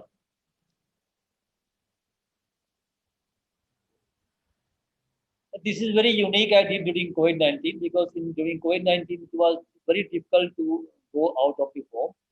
So I experimented with doing fashion photography in stay-home mode by using remote clicking. And here, mobile has to be with Zoom application, computer monitor with the Zoom application, and the DSLR camera. How I did it here, the mobile on the tripod is at the model's end, and she's Sunita Mandal. She's posing from her rooftop in Calcutta, which is almost 300 kilometers from Dhanbad. And then in my studio, I am just capturing with the DSLR camera. And the result is fantastic.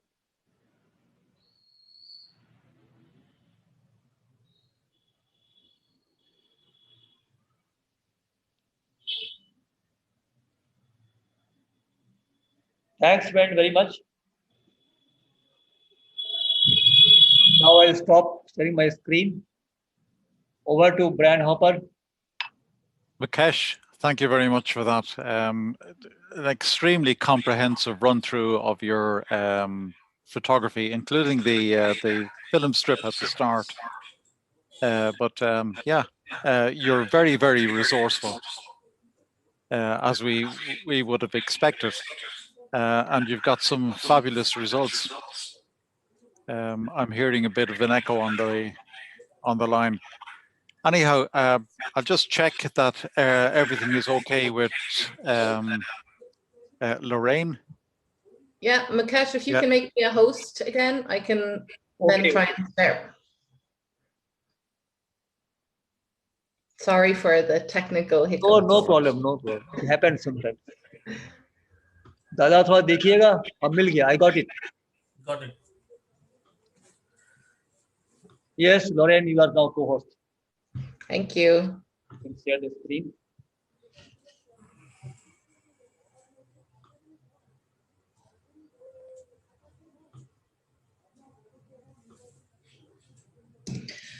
Okay, can you see and can you hear? Yeah. You are audible. Go ahead. Off I go. So I'm going to talk and guide you through a little bit of my photographic journey. And I think a lot of the paths that I will cross are the same as myself and Mukesh in terms of creative process and learning technically and moving through genres as well. So for me, I started photography first with some street photography. And the main thing that I learned that I liked about street photography was just the dynamic of it and the idea of always trying to catch a moment, a story happening in front of you, which is very challenging in street photography. I moved then into the camera club world and I started to explore portraiture. I really, really liked portraiture work because it was a chance for me to work with people. And it's about kind of building trust and rapport. And again, for me, I'm looking for what does the story perhaps tell in the picture of this person about who they are or what they might be thinking or feeling at any time. And then I started to combine that with the idea of fashion photography. And you'll have heard Mukesh and myself both say, like, fashion photography is quite different to other genres of photography in lots of ways because it is very dynamic, it's very fast, it's teamwork. You can be really creative. Once you know the rules, you can really work to break the rules intentionally in the world of fashion photography. And it's not always accepted in other genres of photography. So that's one of the reasons I liked it. The other reason I like it is because I'm interested in storytelling and because I'm interested in emotive images that make me feel something and hopefully make other people feel something. There's a psychology sometimes to fashion photography. The idea of it is to invite a buyer to want to buy something, to want to be part of that image, you see a picture on a bus stop, it's trying to tell you something and it's trying to attract you into something. And that's the bit for me that I always found really, really fascinating. And some of the best fashion photographers can do that bit really well. So I'm still learning about that. That's something that still really interests me about working in the realm of fashion photography. So this one, I'm just working in natural light for the the first few photos here. And for this one, I obviously just decided to completely blow out, shoot directly into the sun and get this really ethereal, dreamy portrait for this model. And that really works. And you can experiment and you can play around with light when you have a model for a few hours. You can try everything that you can think of. Again, this is another natural light photo, and it's quite a commercial, quite classic fashion type image in a studio, yes, but using natural light and a couple of different reflectors. You can actually see it in the catch lights in her eyes there. And again, I like to play around with the light. So this is my interpretation of Lord of the Rings and the elf Galadriel. So I went into a room and I said, I want to do something like that. That's a fantastic story.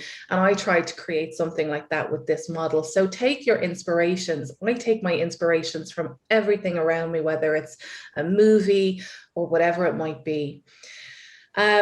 You can play around with texture and you can play around with, you know, with grain as well, quite a lot in fashion photography. So for some images, they need to be super crisp and have absolute clarity. And for others, you can have, you know, add a bit of dimension. You can add a bit of texture.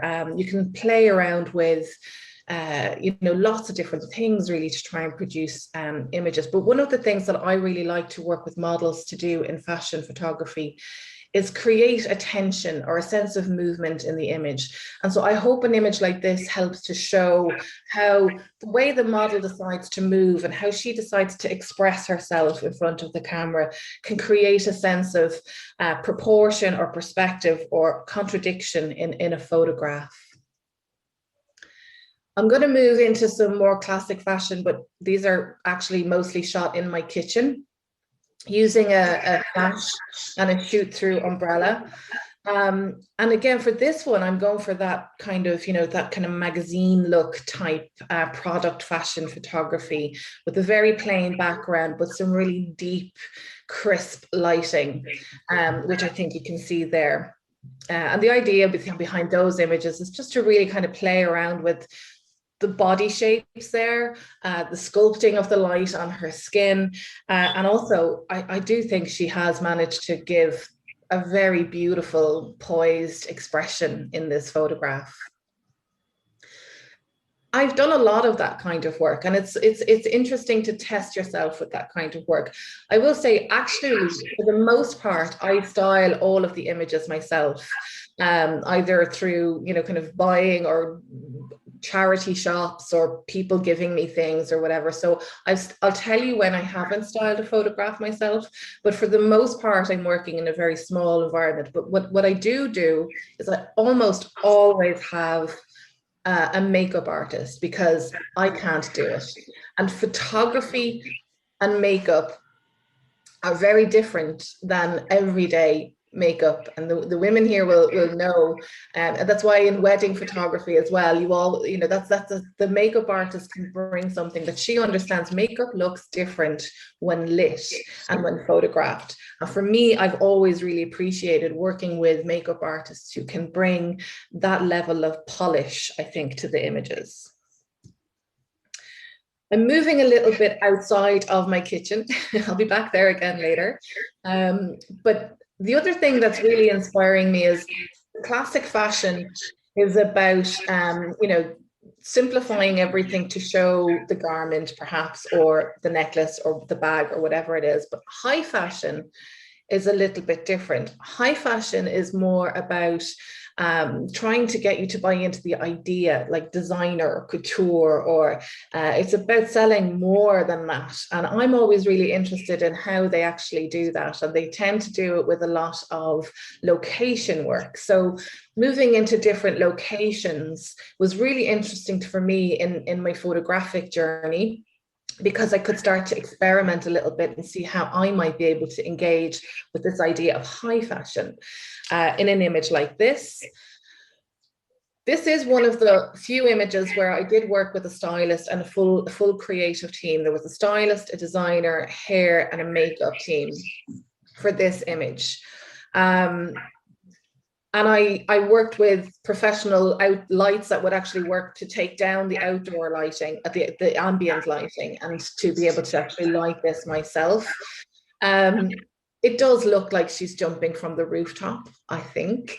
But what I'll say is interesting about this in terms of how I plan and prepare for shoots, I didn't want to risk that we wouldn't have the wind to whip her hair like this. So we styled her hair like this. So there was a photograph of her standing there having her coffee after this photo with her hair like this. So the tip from me to you is anything that you can control in your photograph, plan to control it. You'll get so much more freedom then to be creative in the moment when you've put everything in place that you can possibly put in place. Oh, sorry. Here we go. I got kicked out of my own slideshow. The other thing that can be interesting for you in terms of how to present your fashion imagery is, and Mukesh showed this as well in some of his images there, is how to panel your photos. You quite often see in fashion photography, you quite often see storytelling through panels of images or a series of images. And so this is just really to sort of demonstrate that that's something that you can introduce into your work. This is on location and styled by me photo, and this is a model I've worked with a few times, and while I do hire models and I do work with professional models, sometimes it's really great to have the opportunity to work with them over and over again, because as Brian was saying and Mukesh was saying, choosing models can be challenging and trying to find the right models can be challenging. So if you work with models and you find that you have a good rapport with them and that they have a style that you like, it's something that you can do is then work with that model over and over again. And then it pushes you to be really creative to make sure that you can try and get that model to look really different in different images. So I'll point her out to you a little bit later when she looks very different. Again, this is a very classic kind of, kind of high fashion image. And it's another one that I think when I'm talking about the composition in this image, there's a bit of tension in it in the way that she's standing and posing and everything else. So that always adds a bit of depth, I think, to a classic kind of fashion shot. I hope you can see this. I was trying to find some behind the scenes photos, and this is an image of a shoot that I did. That poor chap lying on the floor holding that giant branch is my husband, who is quite often placed in these circumstances when it comes to taken photos. And a friend, we also quite often shoot with other photographers, and then this is my set and I set up what I want. So this is a very simple lighting setup. As I said to you earlier, I always try and keep things as simple as I can. And this is the resulting photo that I chose from that set. So I just wanted to kind of show you the glamour of fashion photography from the team side of things. So then I started to think a little bit about how I transitioned from that classic kind of fashion into incorporating fine art and nude photography into my work. So I was already really learning how to deliver images that have emotive storytelling. And for me, that's in everything. It has to be there, or I won't feel drawn to an image, and I won't see a photo shoot as successful if I don't see that in the image. And the other things that I found were really important in fine art and nude photography are form and shape that the model can produce, or that the environment can contribute to it. I like to look at how to merge the classic fine art nude, kind of Renaissance type posing, that softness, the curves, the beautiful soft light, with some modern touches. I always like to bring in, a little bit of something different from me. You always need a great model, an experienced model if you're working nude. I would never recommend to have a new photographer and a new model working on nude work together. It's just going to be too difficult. So I think if you get the opportunity, try and find an experienced model. Light we said it earlier, is absolutely key. And without it, you're not going to be able to deliver the photograph. So you need to understand what the light is doing in wherever you're shooting, or if you need to create or add light, where you need to do it, and what you need to do to create all of those effects that we've talked about before. Try to stay unique. Try to bring your own take on something. It's really going to help build your reputation as a fashion photographer is going to be really important, and also recognizable. I can look at certain photographs and know exactly what photographer took them because of what they add in their creative process. And the other thing that I added into this section is locations. So getting into different locations, getting out of the studio, getting out of my kitchen was really helpful for me to explore this particular aspect of fine art and nude photography and see how I could bring it into what I do. This is a studio shot. It's very static. So I knew I wanted to do a sort of my version of a Venus is what this is.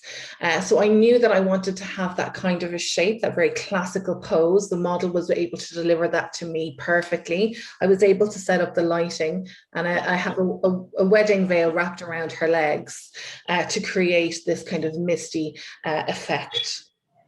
This is another studio lit shot. Again, I'm adding a bit more of the modern touch in terms of the makeup and also perhaps the dressing of the wedding veil there. But the lighting, again, a studio shot like this, you should be able to get your lighting perfect because you have the time to repeat your shots over and over again. This is another studio shot, and what I was trying to do is just play with texture and play with light. So I have basically placed fabrics in front of the model and lit her and worked to try and create something that's different. And I think there's lovely feeling in a photograph like this, but I love the texture. And you can see I could have ironed my fabric a little bit better. I'm sure Brian Hopper is sitting there saying, Lorraine Gilligan, you could have ironed that piece of fabric. And he would have done it for me if he was on set. But I think you don't always get perfect, but try and practice and try and be creative.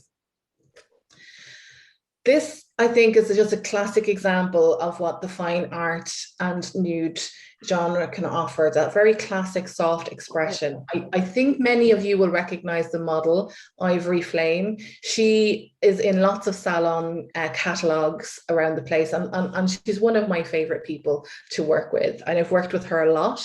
And again, I'm going to show you how I've worked with her and made her look completely different in other photos as we go through.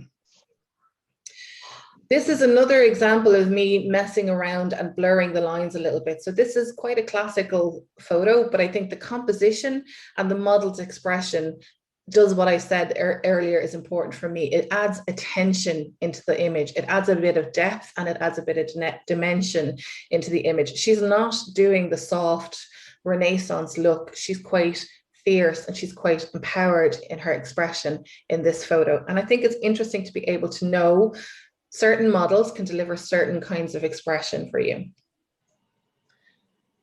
Very classic fine art nude, again, just in a very large window.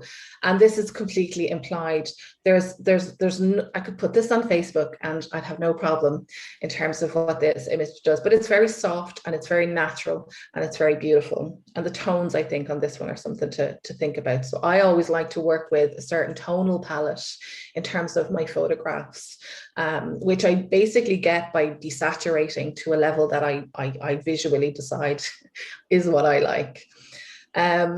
Locations, I said, are important and can add something in terms of fine art and nude photography. And this location ruined me. I mean, it was amazing and I have some fantastic images from it.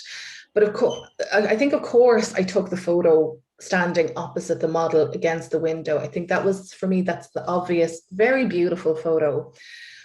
But having the opportunity to walk around your locations and spend time discovering what's available for you to be able to add something different. I loved the idea of this kind of voyeuristic image that could be produced by standing back and shooting through the banister into that photograph. The lighting is perfect. Her pose is chef's kiss gorgeous. You know, so I encourage you to think, okay, there's the natural, beautiful by the window photo, but what else is there? What else can I do? What's here in the space that I'm in?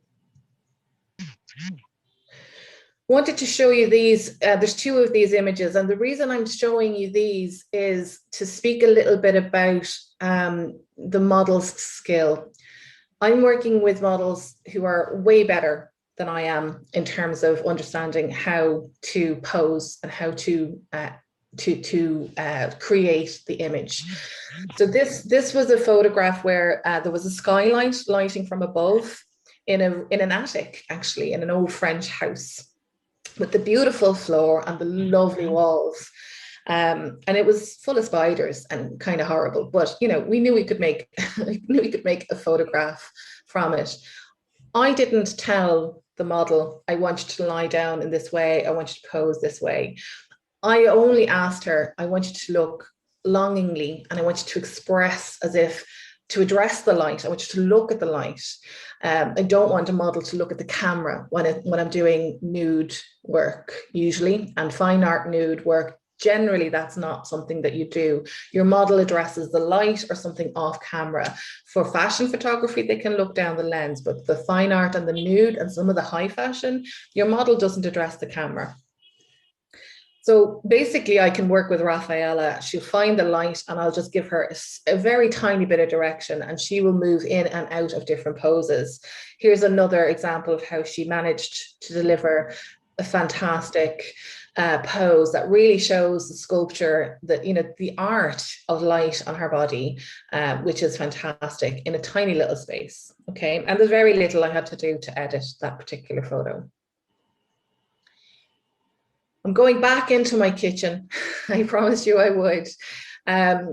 One of the things that we do in Ireland is we do panels for awards within the Irish Photographic Federation, and I wanted to go for the associate panel. So I had to produce a panel of 15 images that demonstrated my unique style. And at this point, I was very much rooted in this combination of fine art, nude, and adding the high fashion touches. And I started to build my whole panel of 15, and actually more, way more shots, so that I would have choices. And I learned a huge amount about my photographic skill and practice in doing that. So panels, I think, are a really great way to learn to perfect technique and to help you to become a consistent photographer. And that's what it helped me to do. It helped me to realize what I needed to do and how I needed to think and what I needed to organize in order to create consistently good quality images that had all of the things in it that I've spoken about in terms of emotion and tension. This is another one of those photos taken in my kitchen. And again, the lighting setup is very simple. I will have a reflector and I will have a softbox with a flash shooting through it here.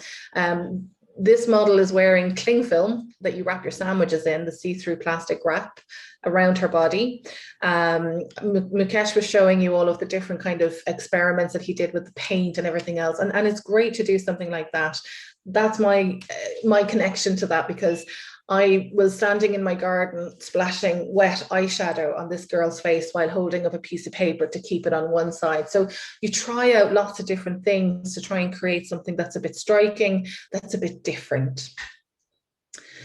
I'm including these two images because you've seen this model already before in the presentation. Sorry, it's gone again. I have to. No, okay. Yeah, you've seen this model already. This is Ivory Flame, quite heavily styled, but I think you would do very well to be able to tell. Jesus, stop it. Sorry, this is my screen.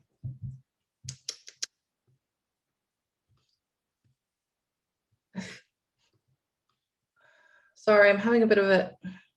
You're okay. Take your time. Yeah. Yeah. Okay. So I think you'll be hard pushed to see that that's the same person. And that was something I really had to learn to do when I was doing this panel, because if I was going to work with the model, I wanted to be able to do more than one photo with them in a day. I'm including this to be able to show you a little bit of, I did mention that I'm really attracted to portraiture, and every photo shoot I do, I always start with portraits because I think it helps to break down the barrier between you as a photographer and the model. You get quite intimate. You can show them the back of your camera to be able to say, look, this is where we're going. We're getting good stuff. And for this one, I knew I wanted to do this kind of a masked type photo. This is the out of camera image that you can see there. And then what I added to that in post to create that really striking image. And that's something you'd see in a magazine, maybe selling a perfume or a watch or jewelry or something like that. So it's very consistent with the genre. So as I said, I always start with portraits. Even if I'm aiming for the day to have full length shots, my first things will be to set the scene and build the portraits. And I always work with makeup and detail in terms of this. So this is another example of, this is the same person with a very different look. You can add so much with wigs and fake hair from pennies and makeup and lighting. This is the same person. This is her in the morning and the look that she was wearing, and this is her in the afternoon and the look that she was wearing. And also the way I've had her pose gives her a very different look in terms of her face and how I've lit her. So lighting, planning, styling can help you to be extremely creative and diverse with the models that you're working with. And you've seen this one earlier in the other presentation, but this is Ivory Flame again, quite strongly styled with, you know, I think that's an incredible fashion portrait, really. So I wanted to stop for a second and sort of summarize and say that for me, there are some contradictions for me in creativity. So you need to work with your models and your team if you have a team. If that's your wife who's helping you make the outfits, if it's your husband who's going to be holding the lights, whoever it is, you need to work with them and make sure that they understand what you're trying to do. For me, on set, less is more. I won't have, if I hire a model for a day, I won't do 15 different or plan to do 15 different looks. I'll have a very singular vision of one or two images even from the sets that I want to get out of it. And if I get any more, that's great. So I plan very focused. And then when I'm able to go into it with the model, add as much as you can, go over the top. What does the location give you? All of that kind of stuff. I always shoot a variety of angles. So even the portrait orientation of your camera, if you're happy with a shot that you've taken landscape, go in closer and try portrait. Give yourself as much possibility and variety from your shoot as you can. I don't shoot huge amount of images, but I'm very focused at what I shoot. Once I start to shoot with the camera, I know exactly where I'm going and how I'm going to get to what I want. Curate your images. If you make a mistake, if it's wrong, if it doesn't feel right in the end, do it again. Never show anybody the images that you produce that are your mistakes. Learn from your mistakes. So be an editor. Almost imagine that you're judging your own image as if it was a photo competition judge, so that you can curate the best images from whatever you shoot. I'm going to talk you through, I've only selected a couple from my fellowship panel, which was a 20 image panel. I can't remember what year I did it. I think it was probably around 2011 or 12. And the idea behind this panel was building again on everything that I've shown you, the drama from the images, the emotive sense of kind of emotion and feeling from the model, the styling, the lighting, and the locations. This one is called The Writer, and in my mind I was thinking of a Jane Austen, a fashion Jane Austen. But what I loved about this location is this demure painting of the lady on the sofa, and then my drama queen here, and this is Iveta. This is the other girl that I said earlier on I've worked with before that was in the blonde triptych image. So again, this is a model I've worked with, and I try and transform her into the character. And to be honest, it really helps the model to almost act a little bit when you actually put that kind of effort into telling them about their character and what you're thinking. It helps them a lot. Another image, but this one is studio lit. And you can completely tell it's kind of got that sort of more simple background, but I texturized that afterwards in Photoshop. It's the same wig that you saw earlier on. It's the same dressed skirt that you've seen in lots of different photos. It's just about trying to style things differently. You may notice this image, she looks extremely tall on the bottom half of her body. And the reason for that is she's standing on a stool. So I've added about 2 feet to her height so that I could get that lovely curve in the bottom of the dress. And then I wrapped it around the bottom of the stool just to try and add something different, a little bit of depth, a little bit of dimension into the image. This is my version of Alice in Wonderland. This one is also taken on location. And while there is some natural light there, I did have to add flash with the shoot through umbrella and softbox for that particular photo. This is my Venice Queen. I was inspired by the idea of the Venetian balls and all of the decadence that goes with those. So I managed to draw that thing on the wall in Photoshop, and then I just basically transferred it in. So you can add so many different pieces of your own creativity into your photos, including some of your other photos. I think sometimes it adds a bit of interest. And it's another reason why I say you might find inspiration after your photo shoot and wish you had done something different. So this is one of the reasons why I say to people, take as many shots, portraits, orientations as possible, because I didn't actually plan to have her photo reflecting back at her. That was just something that came to me as I was processing it, and I saw the images that I had, and I thought this is actually going to be maybe a little bit cool to do this. And I also just wanted to kind of show you the detail. I made that hat 5 minutes before we started to shoot with some paper, some hairpins and a necklace and a piece of cloth. So as Mukesh is saying, you can be really, you can use a lot of the things that you have to hand that can add something really quite different. And especially in camera, some of the things that you'd look at in real life, you never use them, or you would never use the fabric. In camera, they can look amazing. So give yourself the chance to really kind of explore that. And you can see the detail from the makeup artist as well in a photo when I do the close-ups like this as well. I mean, the makeup has been stunning in terms of this particular model's look. I think, Mukesh, you also said that you worked with a dancer, and that was another moment of transformation for me, because Rafaela is a ballet dancer. This was the first time that I shot her, and they are trained to communicate physically with their bodies. So when you're trying to create photographs with a dancer, it's an incredible, it was such a surreal experience. It was amazing. I love working with dancers now because they're such natural, they're really naturally able to communicate physically through your images, and you can maximize that, I think. This is called Fallen Angel, as you might expect, with those lovely feathery wings, which I borrowed. This, I have a couple of images of Raf here because I wanted to illustrate how I managed to make her look really different in different photos that were all part of my panel. This is natural light taken in Portugal, actually.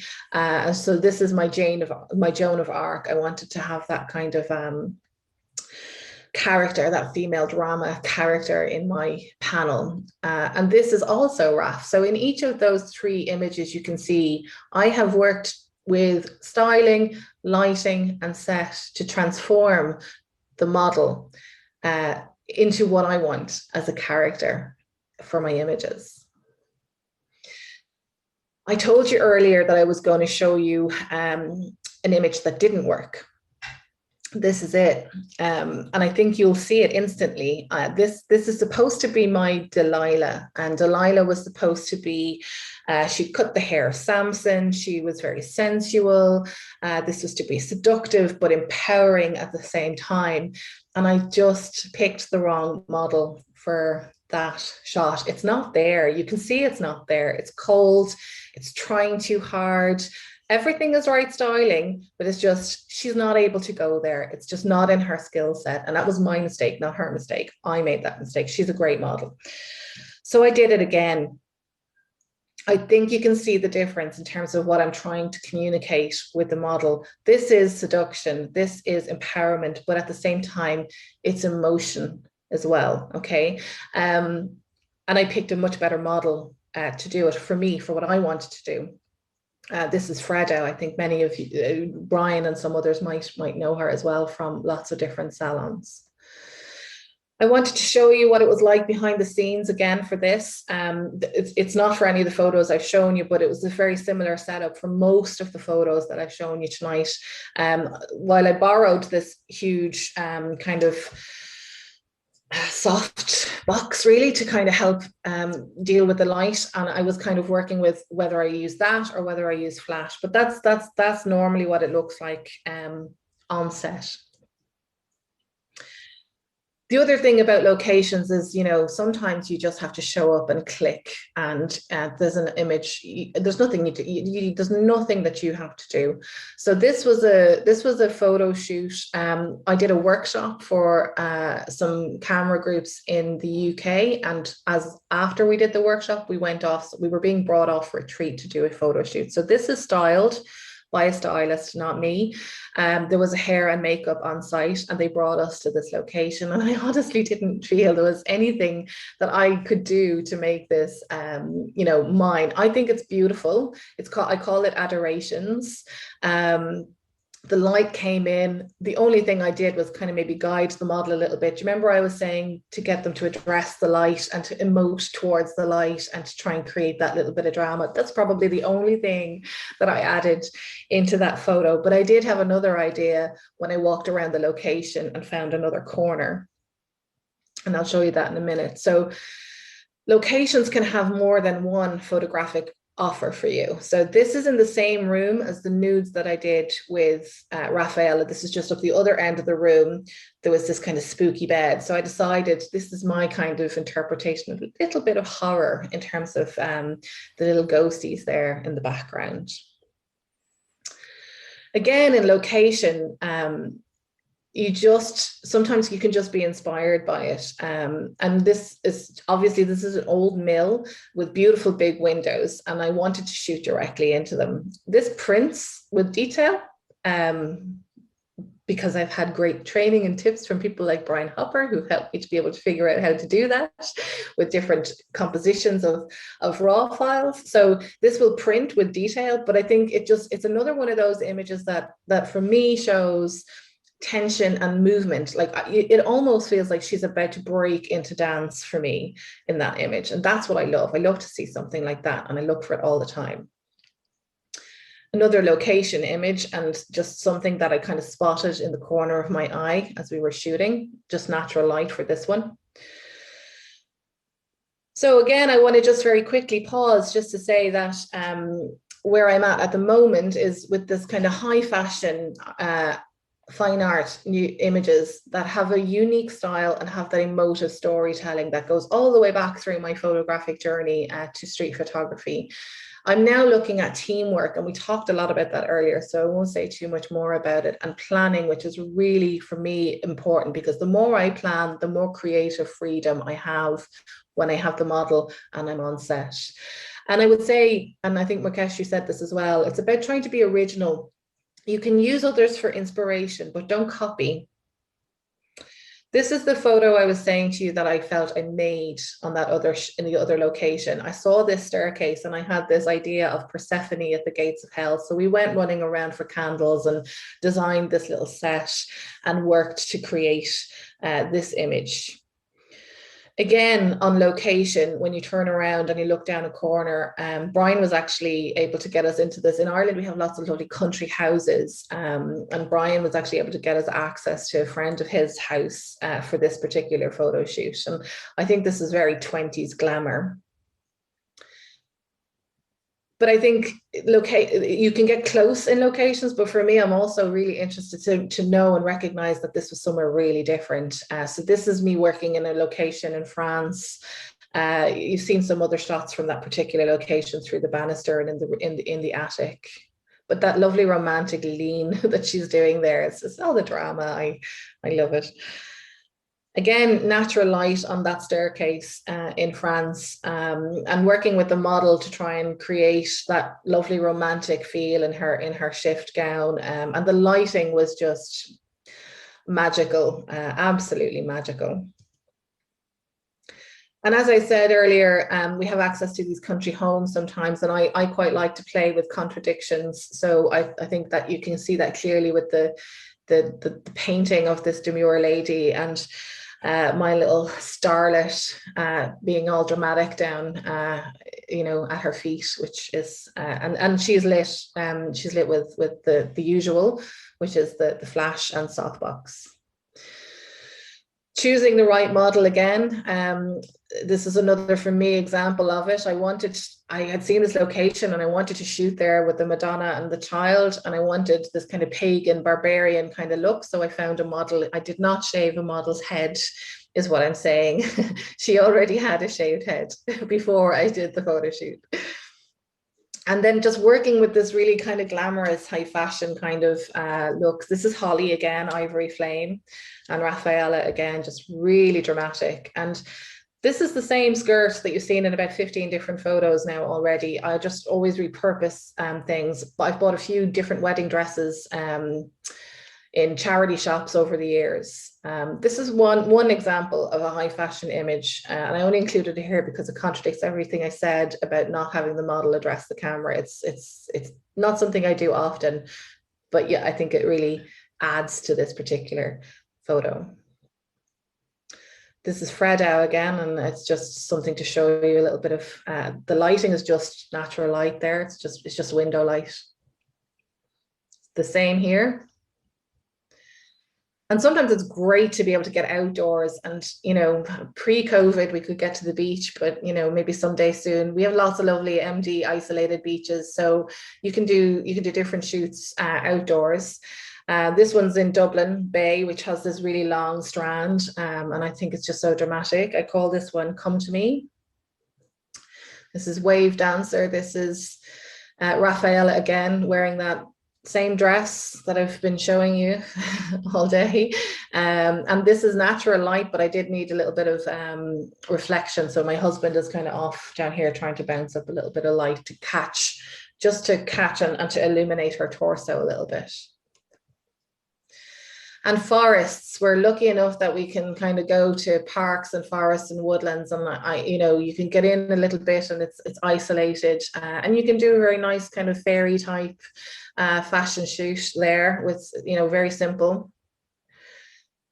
I've said a lot about this, I think, earlier on, so if anybody wants it, I think it's recorded so you can see it. I think the teamwork part is really important if you're going to go into fashion photography. It's not about the model on their own. It's not about the photographer on their own. It is a teamwork activity, really. And I think it's really important to respect the creatives that you're working with, and that they have a lot that they can potentially contribute that can help to improve your idea. So listen to them. They might tell you that something's going to be much better. So I always like to make sure that I have really good communication with the human beings that we're working with. We're coming close to the end. And I had this series, I think in series of photos now.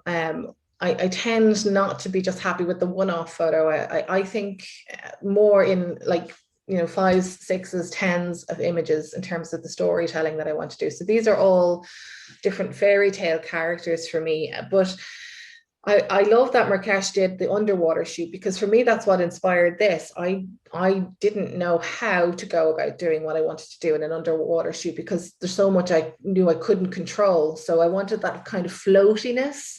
So that's why I did these. These are floorscapes. So this is taken in my kitchen on the floor, and I'm on a step ladder trying to get the right angle on this. And it's just natural light and some post-processing to kind of make it my style. I'll just bring you through a couple of these. Well, what's interesting about these ones is the color. Like for me, this was a bit of an adventure to kind of work with color that's really vibrant, as opposed to what I would usually do, which is that very muted tones. Only one of these was taken anywhere but my kitchen. One of these was taken in a studio. And with natural light, but I don't think by looking at them you'd ever be able to tell which one it was. This is the studio. This is the behind the scenes photo of it. So you can see I've kind of made the floorscape on the ground. Model, I'm helping her to try and get into position there. And you can see the giant ladder that I had to crawl up nervously to take that photo. And this is the in-camera capture of the photo and the final photo, so that you can see I'm a big advocate. I do change my photos in Photoshop, but I also try and get as much as possible in camera and limit. I'm not a great Photoshop expert, so I don't want to have to challenge myself in Photoshop. And these are just some of the more recent things that I've been exploring. These quite texturized portraits. They're quite sort of styled and dramatic as well. And these I've been taking in my kitchen up until lockdown happened. And they're just really different. They're quite soft, bust type photos, but they're so fashion, they're so dramatic, they bring all of the things together, I think, that I've been trying to talk to you a little bit about this afternoon. Holly, as ever, a favorite model of mine. And I did one remote shoot in COVID, and this is it. And it's really not my style in lots of ways. And I think you'll see that it's harder for me to be able to get what I want in an image through the remote shoot, even working with somebody who's as amazing as Holly. But it's still a lovely image, and it's still an emotive type of a portrait. So that's it from me. It's been my absolute pleasure to try and show you a little bit of what's inside my head. Hope I didn't scare you too much, and thank you so much for having me. Great presentation. Well, Lorraine, absolutely excellent. So really, the thanks should be coming from us. Yeah. Both yourself and Mukesh have shared your insights, and I suppose that's a big mark of the maturity of the photographer, that they're generous enough to share the insights of their images with other photographers so that others can learn from it.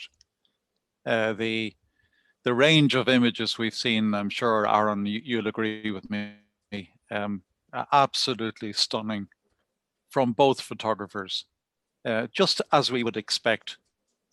Two completely different approaches, different results, and just from me, a big thank you to both Mukesh and Lorraine for being so generous with their advice, with their insights. Just, I'm absolutely gobsmacked. That doesn't happen too often. So thank you. Lorraine, I'm so happy and so much inspired, particularly your work with the natural ambient light. It's fantastic, and hats off to you. I have seen the way you have used the ambient light to create that kind of soft feel, like a piece of art on a canvas. Thank you. Thank you very much, Lorraine. It's very inspiring to see your images, and not only all the photographers from the club and outside the club. They are. Sir, I would like to say hats off to the kitchen of Lorraine. It's anyone has a kitchen, you know. Laurel, actually, I must tell you why he is so much happy to see your kitchen, because recently he has moderated his kitchen in a new fashion. I think he got inspiration from you, and next day morning he is going to shoot a I can say fine art nude photography in his kitchen. Because that is the safest place to shoot a fine art nude.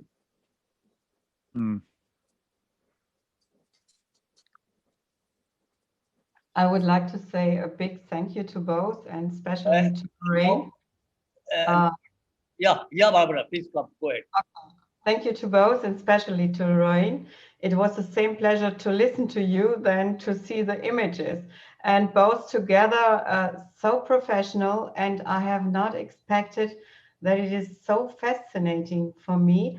And that is because of your open words. You explain it so good. And I have no words for these images. It was highest pleasure, and I'm really deep thankful for this event. We learned such a lot from you, and you have from all genres, from photography, something in your special work. And every word you tell us, it is complete, true, and understandable. Your profession work, and with this profession people, and what is the result in the end, and the different light situations, and your ideas. And I love that you told us technique is an aspect you need to know how to handle it in the perfect way. But the first is your vision, your feeling, your idea. And if you put this and all the other things are prepared and planned and professional, you have such results that we all can only say it touches really, really deep. Big thank you to you. Thank you so much. That's beautiful. Yes, sir. I wonder, we were supposed to open it up to questions from people in the audience. I'm not sure that we have time, but I know both photographers have dealt with the subject quite generously. But does anyone have any questions? Anil? Lorraine, I don't have any question, but I would like to thank Lorraine and Mukesh ji for showing their wonderful images of fashion, glamour, and nude photography. I really enjoyed viewing these images. To be very honest, fashion, glamour, and nude photography is not my forte. I always find it very, very difficult. I admit it, but I enjoyed seeing your images.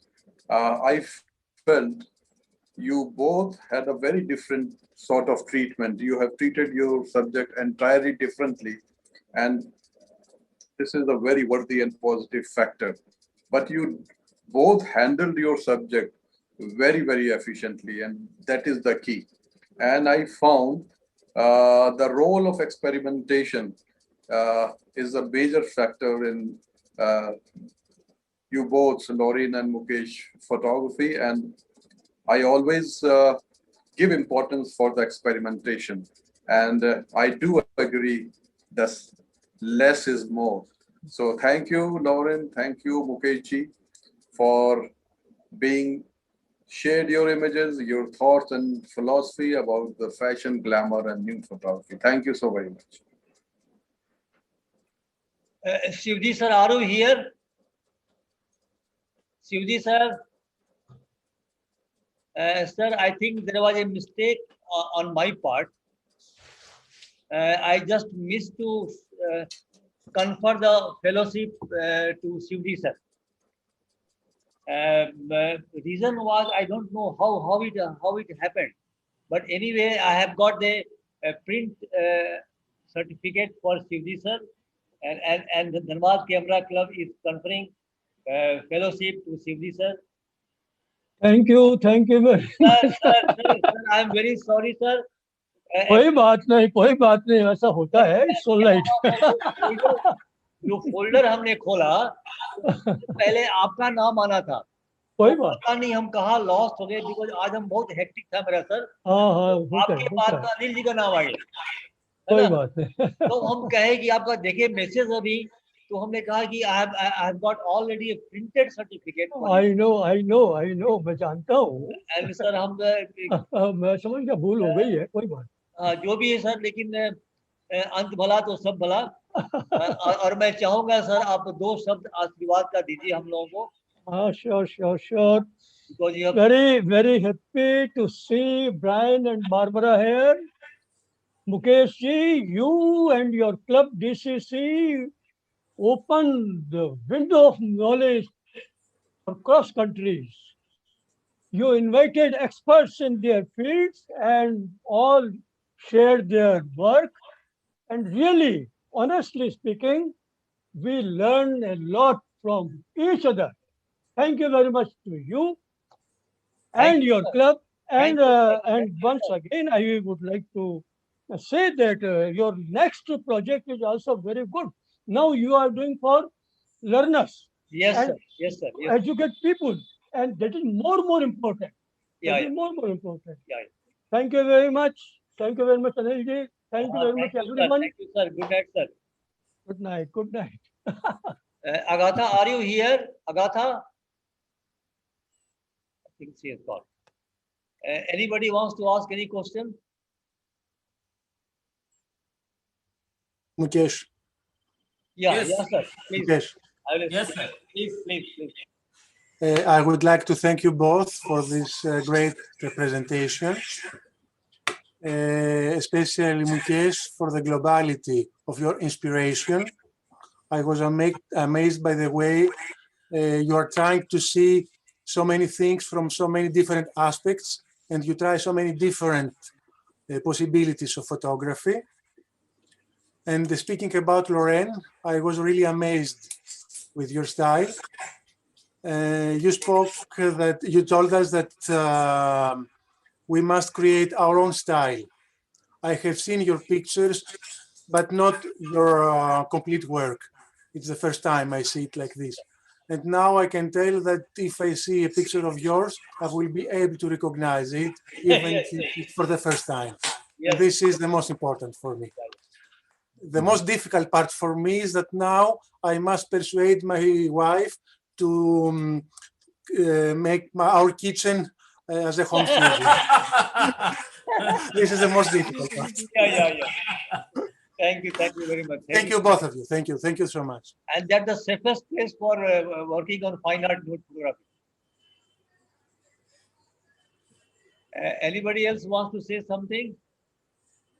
We are very happy that you stayed here for the complete session. We are very much honored and privileged to see you here for the whole session. Anyone? I think now we'll go for Yes, Kapoor Saab, please. Yeah, Mukesh ji. Yeah. First of, I'd like to congratulate all those who got your associateship and fellowship. And second, I would like to compliment you and both the photographers of today. Outstanding presentation, a new dimension to the photography. And I know that everyone is saying about kitchen, but your underwater photography and other photographs are outstanding. My compliments to everyone, and congratulations to Dhanbad Capra Club for their wonderful webinars. Please continue this. Thank you. Thank you, sir. Thank you, Kapoor sir. Thank you. Are you here? Yes, sir. Can I say something? Yes, sir. Adit sir. Yeah, please, sir. First thing, I want to congratulate both Lorraine and Mukesh ji for their outstanding work, their presentation, and their experimentation. Mukesh ji has done a lot of experimentation in underwater photography. That is very wonderful. And I also observe one thing, that kitchen not only provides food to our stomach, but it also provides inspiration to mind that Lorraine has established. Thank you. Satish Both of ji, you. Thank you, sir.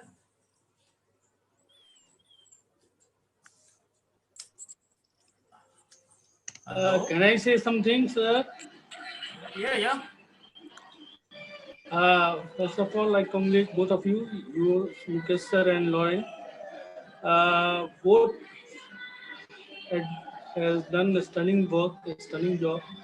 Only difference between Mukesh sir and Lorraine is Mukesh sir used, in my view, lot of lights, and Lorraine used lesser lights. And for the first time, I came to know that kitchen can be used in this way also. Thank you. Thank you. Thank you, sir. Thank you. Yes, sir. Mukesh sir, unmute yourself. Mukesh sir, unmute yourself. Lorraine, thank you very much for showing such kind of art from your kitchen. Now everybody is thinking of moderating their kitchen. Okay, Subarna, please. It's time for you. Okay, now a formal vote of thanks on behalf of Dhanbad Camera Club. So on behalf of Dhanbad Camera Club, I extend my heartfelt gratitude towards our guests, today's guests, Lorraine Gilligan ma'am and Mukesh Srivastava sir, for taking out their precious time from their busy schedule for this wonderful photo webinar. Thank you, ma'am. Your pictures they were beautiful, very, very creative, artistic, dramatic, and very, very, very classy. Simply out of the world. Every picture had a story of its own. You are an artist. Thank you for sharing your experience. And it was really very nice. You have been very, very honest. It was a visual treat for all of us. Thank you, Mukesh sir, President Dhanbad Camera Club, for the stunning photo show and enlightening us about fashion photography. It was because of you and your efforts, sir, that we are standing here today in the global platform, and we have become familiar with such legendary photographs from around the world. Nothing would have been possible without you, sir. You are a blessing to us, and we are very, very proud and privileged to get you as our president and our mentor. It was indeed a pleasure to witness such an interesting photo webinar, and we all are honored. The photographs displayed today were stunning, and it was a great learning experience. It helped us to widen our vision regarding fashion photography. Keep inspiring and enlightening us. I extend my thanks to all the eminent personalities and legendary photographers present here. Anil sir, Ashok Khan sir, Vasudev sir, Shivji Joshi sir, Barbara ma'am, Trish sir, Ines Licorice sir, Adit Agarwal sir, Agatha ma'am, and everybody present here. I also thank the participants and the members of DCC of today's webinar for their constant support and cooperation. And special thanks to our moderator for today, Brian Hopper, sir. It was indeed a pleasure. Gratitude makes us joyful. Thank you so much. So thanks everyone. I think we are getting late, so we can. Yeah. Although I don't want to close this session because I think I'll go. be missing a lot. It is just like missing something very, very, very precious because from tomorrow there is no such kind of webinars going to happen here. But we will soon meet and we will decide something very, very, very important and different than what we had, because we don't want to dilute the level of this kind of photo webinar. Thanks everyone for being with us every time. Thank you very much and good night to all. Thank you, Mukesh ji. Thank you, Good sir. night. Stay healthy and be happy. Good night. Thank you. Good Thank you. Thank you. Being us Thank you. And a special thanks. Thank you, sir. Thank you. Thank you. Bye. Thanks to Brian Hopper, who performed like a moderator wonderfully. Was a wonderful performance. The kind of without being a fashion photographer, the way you have analyzed critically about the fashion photography and the way you have put the questions to us, hats off to you, Brian. You are a multi talented personality. And on behalf of Dhanbad Camera Club, yeah, I would like to invite in advance for our future, all the future activities for all of you. Thank you. Great. Thank you. Thank you. Thanks again. Anis. Good night. Good night, all. Good night. Bye. Anis sir, good night. Good night, everyone. Good night. Good night. Good night. Good night, Yes, everyone. good night. Good night. Good night. अखिल जी, आपको हम लोग बहुत miss किए, आप बहुत late join किए। आपका अखिल sir, आपका सर्टिफिकेट हम लोग पहले ही शो कर चुके हैं, भेज देंगे आपको, ठीक है? आपकी आवाज नहीं आ रही है, ठीक है, चलेगा। Okay, good night.